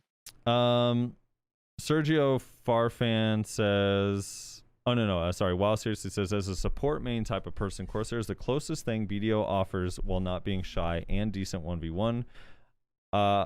I really enjoy the design of the kit, and truthfully, the mermaid skills carry most of the kit. Just needs animation speed-ups, possibly SA on Whirlpool to feel good. I do notice some minor gaps on its movement that could be smoother transition, though, from swing back to slide. So I actually highly disagree with it being decent 1v1. I think outside of Shy, it's the worst 1v1 class currently, unless you just straight up gear check people. And I don't know if I also think, like, yes, she plays more of a supportive role, but I still think like a class like Awaken Hash is actually better at that, just because the slows that it can apply from range without having to even get in danger, I think feel a lot better. Yeah. Plus, it's a lot easier to CC people from range as well, which is something Corsair currently can't do at all. Yeah, that's actually interesting that it has like no CC options from ranged. Yeah, I mean, it's not like, and that's fine that it doesn't have CC options from range. It's just like Purge in the middle of a crazy fight, like I feel completely safe throwing out Purge. Like there could be 10 people around and I'm going to throw a Purge and feel completely safe doing it. Occasionally I'll get caught out of it, but for the most part it's actually super hard because they have to predict where you're going to come out and you're only there for a split second, and it has a lot of range, as you know. Yeah, it's fucking AIDS. So that alone is like such a good supportive like peel skill, and along with like Quicksand, just not to mention the Quicksand slow at the end has a CC. So like if people sit in it long enough, or if they don't pay attention to you in a group fight, like you end up knocking people down with Quicksand. So I do think it has a supportive role and it feels okay, but I don't think it's like, I think there's a couple classes that you could argue fill that role a little bit better. Casters specifically, I think even Valk kind of can play that role pretty well, and then Hash too. Sergio Farfan, 2 hours. I think for holding buildings, you run out of space for pots quick, especially when your guild depot falls. Yeah, if you're holding buildings, the pot thing can be rough. But I still do think that you have access to your storage or your marketplace. I mean, I did it myself for 4 years. It was not, like I said, it wasn't that big of a deal. It's convenient and feels nice, but it's not like something you can't live with. Moist Meatloaf links Wikipedia Meatloaf. Meteor Hammer. Let me see this. Can we take a moment to appreciate that name? Can I not just copy? Let me copy this.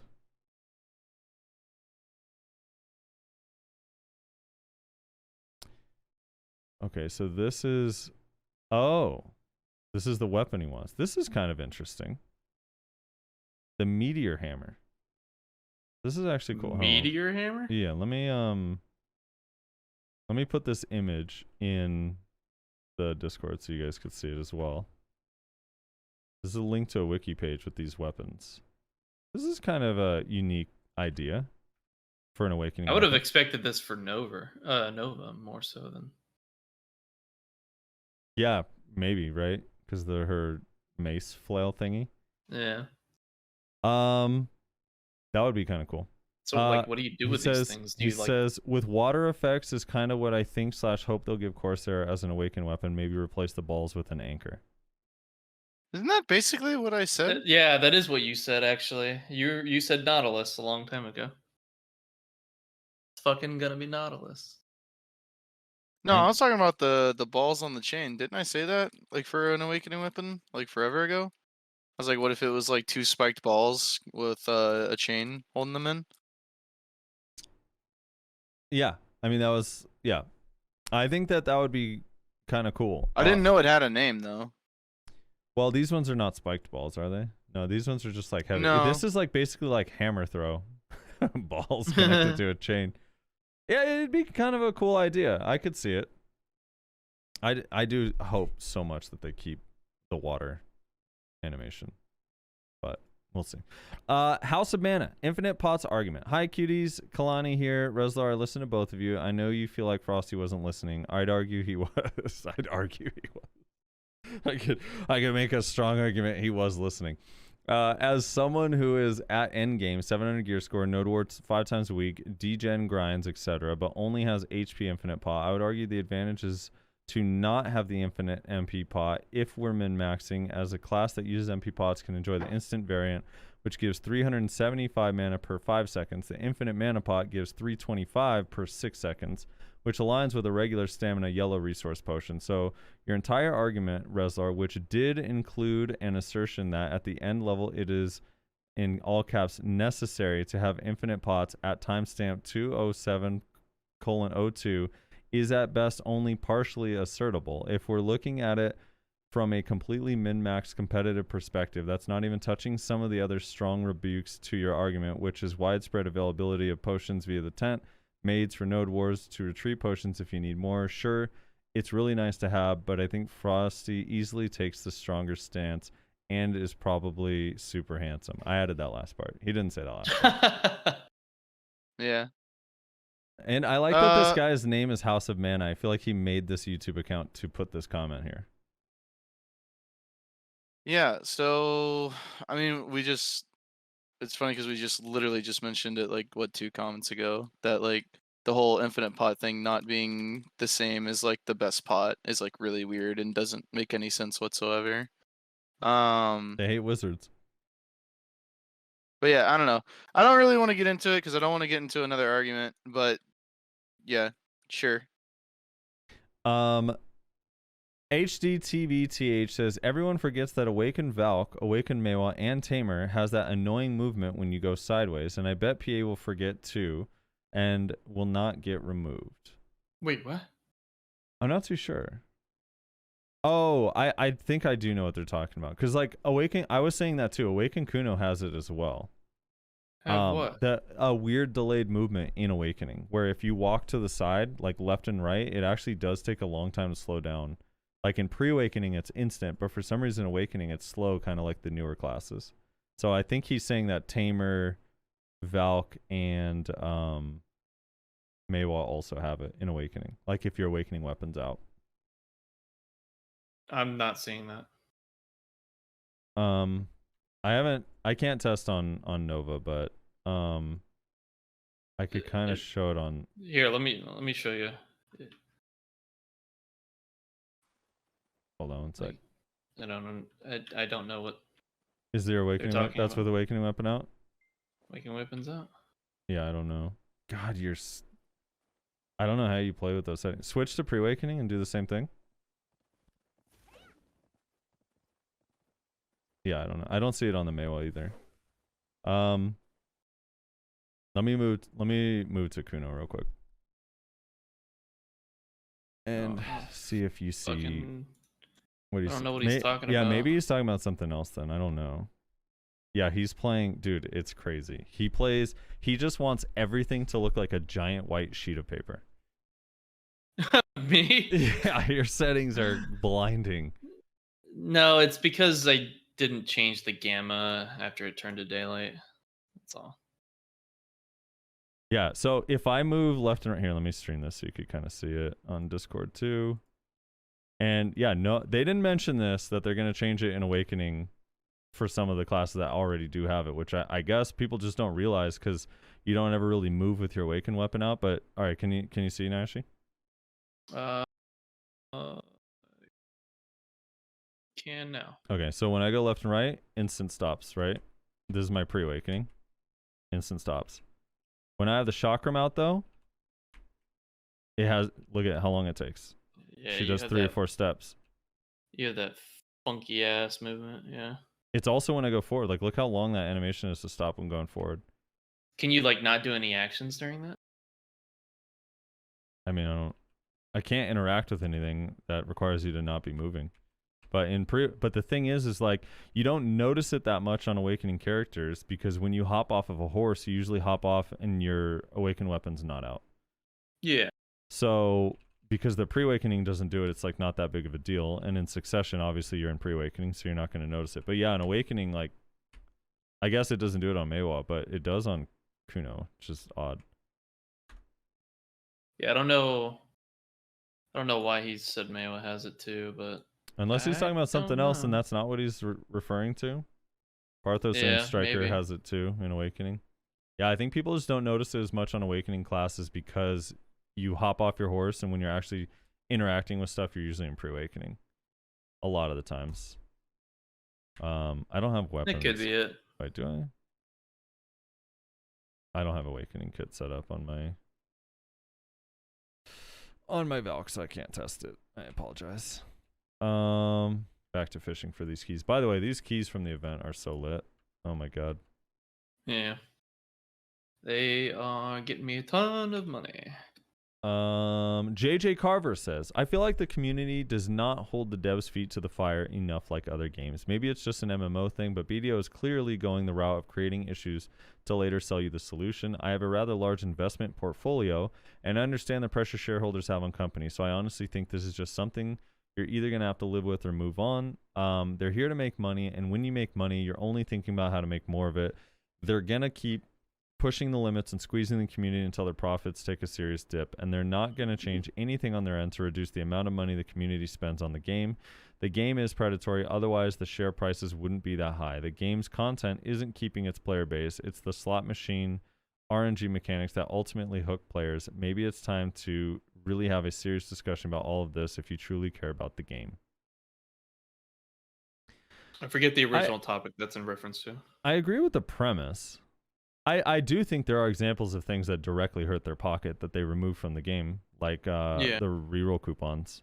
I mean, I think having reroll coupons in the Pearl Shop is free money for them, and if they never remove that, I know so many people like myself that rerolled multiple times, like a lot, like without hesitation. I also I don't know, with the slot machine thing, like I gamble sometimes for fun. I don't really enhance. I buy all my stuff. So I don't know if am I in that player base that's not playing because of any of the content? I'm just playing because of the RNG. If I buy everything, I don't know. Maybe. I still fall into that category. You're skipping a part of the game that they expect from you. You're not buying those artisans. I should buy some artisans right now just to say sorry. But yeah, that is true for a lot of people. I mean, people love the RNG slot machine thing. I also think some people just like PvPing or doing stuff with their community and friends. I don't know. I think it's more or less true what was said. I mean, there's some aspects of this game that are definitely predatory, but yep, a lot. What game isn't, honestly? Like at this point, it kind of comes with No, the Marnie's fuel thing is fucking bullshit. It needs to be fixed immediately. I should not tag a new class. Do not make it even possible to tag unless you give me a dummy awakening weapon that's going to fill my slot or give me a coupon that adds the weapon also. I should not have to pay an additional $10 to tag a new class every time a new class comes out. I think it's so stupid. Something like that should be addressed for sure. That's clearly predatory. Or if I get an upgrade, think about how absurd this is. If I get an upgrade to the ring, right? Like the ring piece upgrade. Like Amortat just found this out the other day because there's nothing that really states like reform stones or you don't know. I don't know. Some people lost track of what counts as reform stone, but the ring crit upgrades or HP upgrades, they don't apply to your tag. Really? Yeah. So if you get that upgrade, you grind your ass off for that upgrade. That upgrade does not reflect on your tag character. You have to either pay $10 to tag it as an additional tag, or you have to untag and full retag again and pay the full cost of the silver, which is the full cost of the silver is high. This is like part of my argument with the whole tagging thing that I don't want to get too into again, but the whole making the tag cost super high is irritating because the only reason it's high is to make me want to spend $10, and I hate that. I think that that's bullshit. Yeah. Um How come Yeah. how come armors, the armors they made free, right? To copy over? Technically with your tag it doesn't add additional cost, but if your armor isn't tagged and you want to add it, you have to pay $10. So for example, if I upgrade to Fallen God, it doesn't reflect. I have to pay $10. Huh. That's pretty fucked. It's pretty rough. It's pretty rough. The Musassin says, I'd be okay with 15 seconds as long as her awakening doesn't have a grab. If it has a grab, then cut that shit down to 5 to 7 seconds. I have no idea what this is in context to. Block gauge probably for Corsair. But the block gauge thing, it's so irrelevant. His comment makes no sense because the block gauge thing, that 15-second thing isn't on the absolute version. It's only on the prime version, so it wouldn't even work in Awakening. Are we sure that's what he's talking about? Maybe. I don't know. I'm confused. Zor says, Garmoth.com should do a proper sponsorship of the show instead of using underhanded marketing tactics of using Patreon to advertise their site. The site itself is a nice utility for the game, and the show has a decent viewership, and if not the best podcast for the game, just my opinion. Though, Frosty, Rosa, and Ashley deserve better. I hope you guys get your energy drink sponsorship real soon. I switched to full throttle today because Monster hasn't gotten back to me yet. So, we'll see what happens next week. Yeah, I don't think. First of all, that is probably not anyone who works on Garmoth.com. Because you could just put any name you want in like the Patreon thing, which is why you get just hilarious names like Maywaz, right? So like, don't like villainize Garmoth.com. That's probably not even anyone who works there, who runs that website. But also, it's like, dude, it's fine. It's whatever. Like, that's one of the ways that, you guys can support us. And if someone who works at Garmoth.com wants to support us in that way, and they see it as a mutually beneficial thing where it's like, hey, whatever, then I don't know, it's fine. If we had a problem with it, like, we could just deny it. But I don't think it's that big of a deal. I know Nayashi surely doesn't care. Frosty, I don't think you do either. Even if it was No. actually them. I like the sentiment, though, that you're defending us, Zor. That's cool. And I like that you have a Zerg icon on YouTube. Yeah, like, I appreciate you being like, that we deserve better or something, which I don't think is true. Because we're just three fucking idiots just talking about a video game. But I appreciate that. But also, like, don't villainize him because it's probably not anyone who works on the website. And even if it is, it's like, fine. It's not a big deal. Doesn't Ayashi deserve better, though? That is a Wait, good what question. happened? I Sorry, think the rest- I got I think- raided. I think the rest of it, you got grabbed? He got grabbed by a berserker. Yeah, No, I got that's code raided. for- I got raided by a fellow Maywa player. So A fellow Maywa? yeah. That's crazy that both of you stream. There's two of them?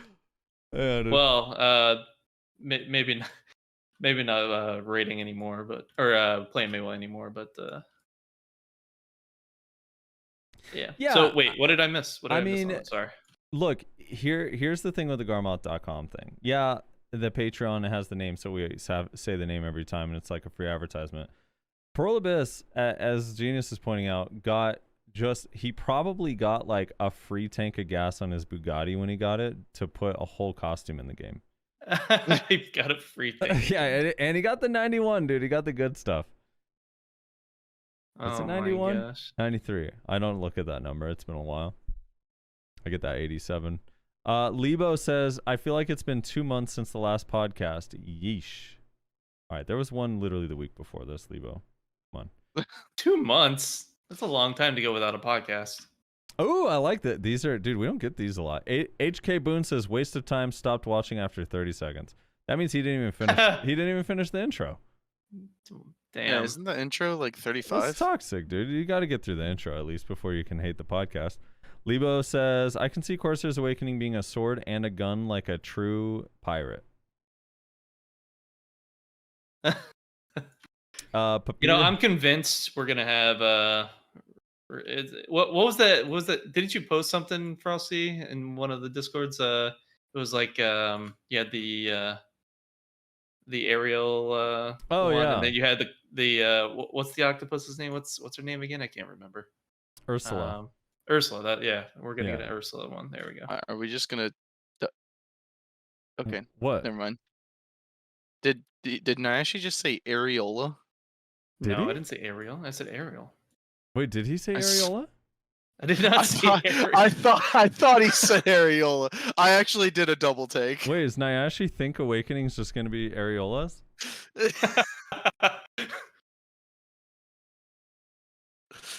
Maybe I'm hearing Oh shit, my but I gosh. swear to God, I actually did like a little double take because I was like, did he just say that? Now I can understand why you said it was a waste of time after 30 seconds. All right. Did we decide what Nyashi was thinking? Oh my gosh. I don't think we did. I think it's a mystery. I mean, I'd be down for it to be like more Ursula themed than Ariel. All right, Papita says, actually, Corsair's ability to transform into a mermaid comes from her mother, who was a mermaid. She is just a half-mer since her father is Patrigio. Her weapon triggered her ability to turn into one, but she had mermaid genes all along. The lore, it's in her succession quest. Lots of older classes are specific characters, so stop saying it started with Nova. All right, but Nova, they went super ham with it, all right? It says, for example, we know Kuno was the daughter of the chief of nomadic tribe, and her name was Ichi. Her tribe, Oki clan, was destroyed because she rescued a refugee woman from an enemy Sonin tribe who betrayed her savior. Ichi's clan was eradicated, her people massacred, and the survivors were captured. You forgot to add the last part, and their power was taken from them, and thus Kuno. Orlan, she is a specific person as well. Actually, she has a very detailed backstory, rumored to be the reincarnation of Goddess of Orchids. She was brought up by the king of the Far East Kingdom. She became a shrine guardian who was later imprisoned and betrayed by her king. Striker and Mystic are specific characters as well. Their backstory states that they were the only blonde, blue-eyed people in an Eastern society where everyone was dark-haired, dark-eyed. Wizard is a specific person too, the most talented member of the Godder-eyed Thea, who later tried to take over the organization. But there are classes who are just a random representative of their race/people, but they're in minority, like Archer, a random young Luthorgan who was transported from the root realm, Elvia's realm, into one we're playing in. When their fortress Adur was attacked by Hadum's dark army. All right, but the thing is they didn't give her a name, and they also didn't do a whole ad campaign talking about the fact that their lore is super important going forward, and they want them to be people with names. Yeah, like That's my. I was gonna say, that's all I like, yeah, really even meant. if Kuno has a name, like in the Kuno trailer for the class, they didn't go like, I am whatever my name is. Like they literally did that for Nova, where it's like, I am Francesca, whatever the fuck my last name is. Like in the like teaser trailer or whatever it was. That being said, I'm actually hyped. Thank you for the comment, GM Lemoria. I'm glad that you watched the show. Shazar says, I am a Valkyrie player. I will say this. One class breaking my class, like Frosty said, not able to guard cancel. Sure, you can say, don't get your block broken. Well, I'm not attending any group fights then anymore. Thanks very much. Wait, so is GM Lemoria our intern? No, it's not actually GM Lemoria. It's a joke. But, Oh. no, you can find GM Lemoria at Longleaf. He's there. he's still there to this day. Again, like, I don't know. With Valkyrie, it's an especially tough case because your little cancel movement thing is unusable with 0 block. So I don't know. Hopefully that gets fixed. But also, like, it probably wouldn't feel as oppressive if Spiral Soak didn't put a 15-second debuff on you. Yeah, that's pretty awful. Where you'd be able to actually just use an SA and recover after a couple seconds, but you can't. So I've stood again on that side of like Spiral Soak definitely too OP. I would be more hyped for them to just buff the damage on it and remove that additional 15 seconds, even just completely on Spiral Soak, and leave it just to the sword skills that actually have risk to apply. Matanza says, just want to let you guys know that you have fans all the way to Brazil. Keep it up. Love the podcast. Vamo que vamo. Vamo que vamo. Hell yeah. Thank you, man. Appreciate that. His image is crazy, though. I don't know what's happening there. Alexander King says, needs to be 1080 60 FPS min. What Yeah. So I saw that comment, and previously I couldn't really do that because of hardware limitations. It would just take too long to render. But I think I'm actually going to try to render this one in 1080 60 FPS to see if it can be done in a reasonable amount of time. I think it could with this new PC. I'm pretty confident I could render it, because the thing is it's not like a 10-minute video, right? Like, these are hours long. Yeah. And so the higher the resolution goes and the higher the FPS goes in the rendering process, that timer just goes up exponentially. So take like full day, half a day to a full day. for a frame of reference, to render like let's say a 3-hour podcast in 720p 30 FPS, which is, what the usual way is, the old way on my old PC, it would take usually somewhere between 4 and 5 hours. So yeah, now with this new PC, we're gonna see if maybe we can make that happen. Yeah. Svarnir Troon says they should just let me disable cheers for everything. They are annoying. Yeah, I also think it should be a toggle. I still think the easiest way to do it would be in the item drop interface. When you press escape, go to item drop. In every single grind spot, put a little box next to the items and let me choose if I want to add a cheer notification or not. That way it's just like you'd have control over it. Because I like the cheer for big stuff. Like, I don't mind cheering for a disto. I don't mind cheering for like a moon split nail or like a Debo neck. Not that I actually get those, but I don't want to be cheering for blue items. I don't want to be cheering for sharps and hards. I don't want to set a table down and start eating when I pop a food buff. Stuff like that. You don't like the table? It's, I hate that table. Family time, dude. I always forget to even look at my character when I pop the food buff in like a town, and I'm like all of a sudden just sitting at a dinner table eating, and I'm like, what the fuck is happening? It's so weird. Jasmine Star says, I love the 15-second block cancels. Sick of Warriors and Valk with their protected Q block. However, I think 7 to 10 seconds is perfect. It'll take them out of the fight and have to retreat.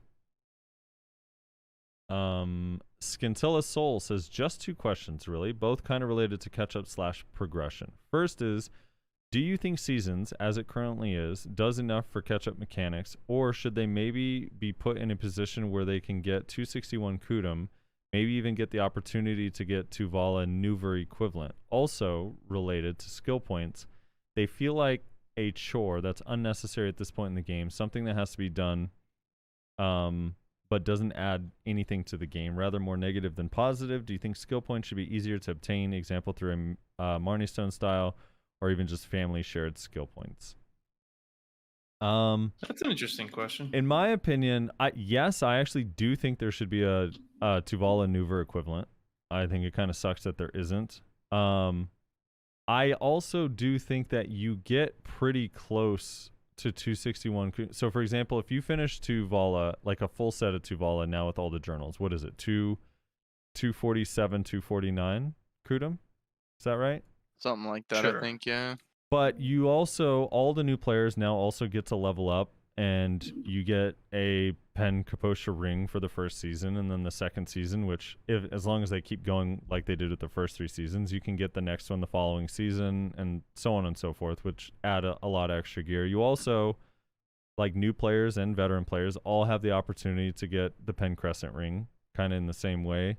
I think like just the free stuff alone after Tuvala like gets you pretty close to 261 Kudum. So I personally think that Seasons is in a pretty good spot, especially now with the free Pen Kaposha necklace, which I guess we forgot to talk about too.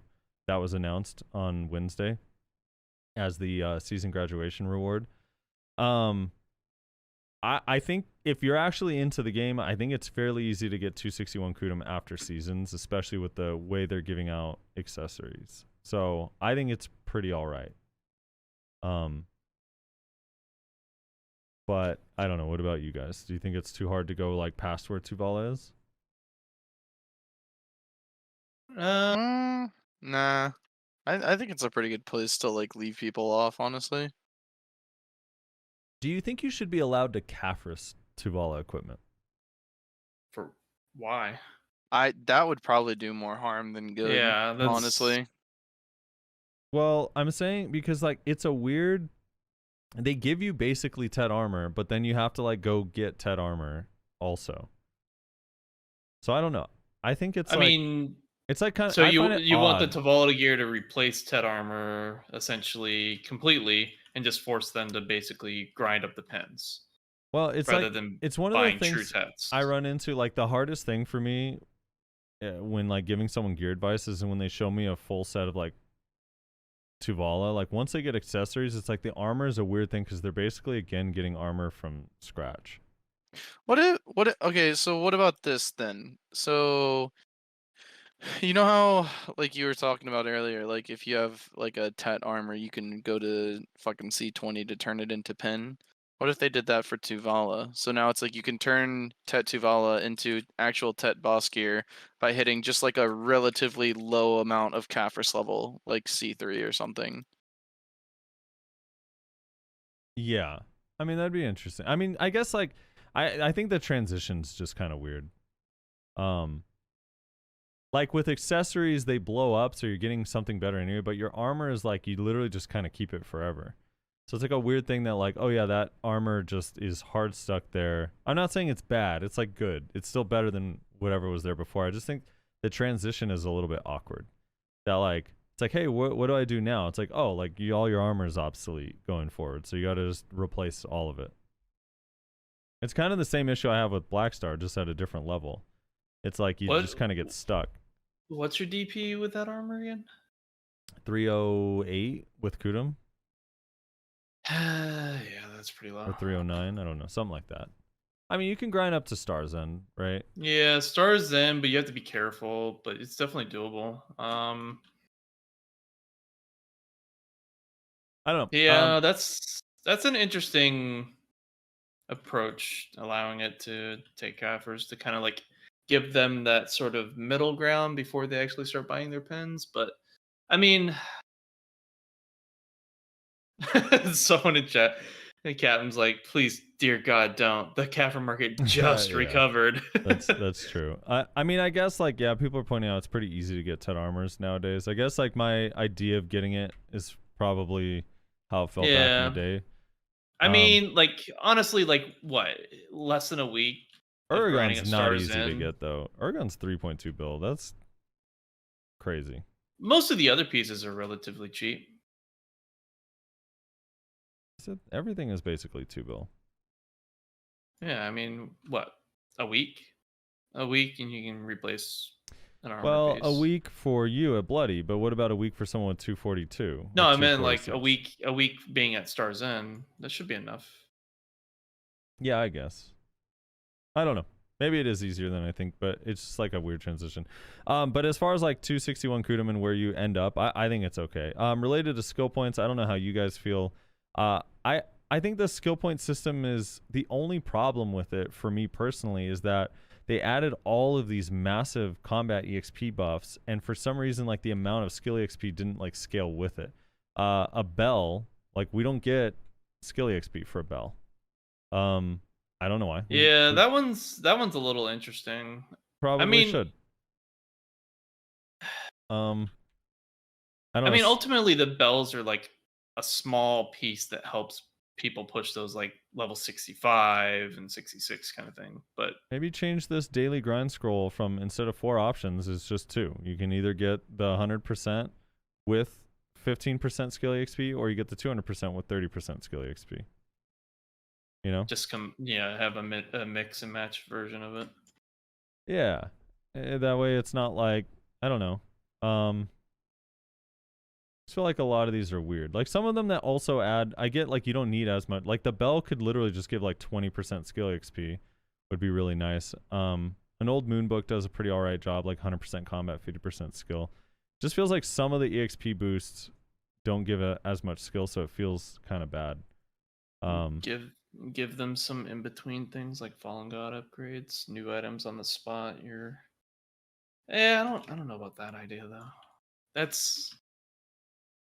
You're just creating basically new versions of Tavalla gear at that point. The skill point grind also, it just sucks. Like we need they need to buff the crescent spot to either have more rotations or just be more dense or not feel like you get 0 silver. And it would be really nice if like every region had one spot. Like make sure ruins give the same skill EXP as polys, and give I don't know, like maybe one of the Medaya spots. Like I guess Schultz is pretty decent. I don't know how it compares to polys directly, but now that's a 3-person spot, it's kind of weird. But I don't know, there's like no purpose to be a Gahaz. Gahaz would be a great spot. Make it exact same as poly for skill EXP. People would actually go to Gahaz. Yeah. Yeah, or change the soft cap. I don't know, yeah, because skill points are like a weird thing. Yeah, you need them, and it sucks getting them, and then once you have them, you just keep getting them, and they don't do anything. that's what someone suggested. Increase the soft cap for skill points to like 18 to 1900 instead of like, what is it? It's like 1600. I think if you do 15? all the quest line, it's like 1600. If you don't, it's like 1550 or whatever. I think it would be okay for them to increase the soft cap. That's fine, especially with seasons being a thing. It's kind of cancer to grind skill points. Yeah, and some classes take way more. Like, dude, a tamer, like Awaken Hash needs like 2200 skill points, and like bare minimum like 2000. But like a Lawn needs like 1300, and you're the best grinder in the whole game with 1300. It's just crazy. So yeah, it's a little bit outdated. I don't know. I'm sure it's in the back of their mind somewhere because they've done some things over the last 2 years, but they could do more. Jordan Dodge says maybe 160s is the play. 160 stack. 1 Pen Bassi 165 8.75% got 4 days ago. Yeah, no, you're carried. I don't know. I got a lot of people are hitting pen accessories on 165 or 160ish. Seems so low to me, but I guess it's not that bad. I don't know.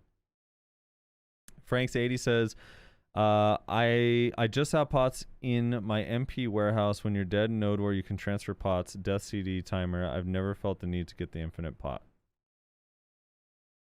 Can you can use the thing while you're dead? That I'm not sure of. Never tried. Yeah, I didn't know that, if that's true. Kenichi Sai says, I agree, hold them accountable for what they announce. Other companies get class action lawsuits for false announcements. Why can't the same be done for PA? Not saying to sue PA, but at least tell us when you're canceling some plans. It's the lack of communication that really pisses everyone off. And please, for everyone else, for the love of God, stop calling people who prefer Intel or AMD and Intel/AMD shill. It's their experience, not yours. I know there's only 2 options. It's not like... It's like if you have a bad experience with one, then you just like the other, and that's it. Unless you're using like some weird ass chip with like Ubuntu or something. I don't know. Clyde Broken says Corsair's awakening. She will be using a harp instead of turning into a mermaid, and she'll become a siren, similar enough but different. And if they don't give Corsair a harp weapon for awakening, give it to Shy. A harp, so like a siren type class. That sounds slow. I wouldn't play it. Yeah, that does sound slow, actually. Yeah.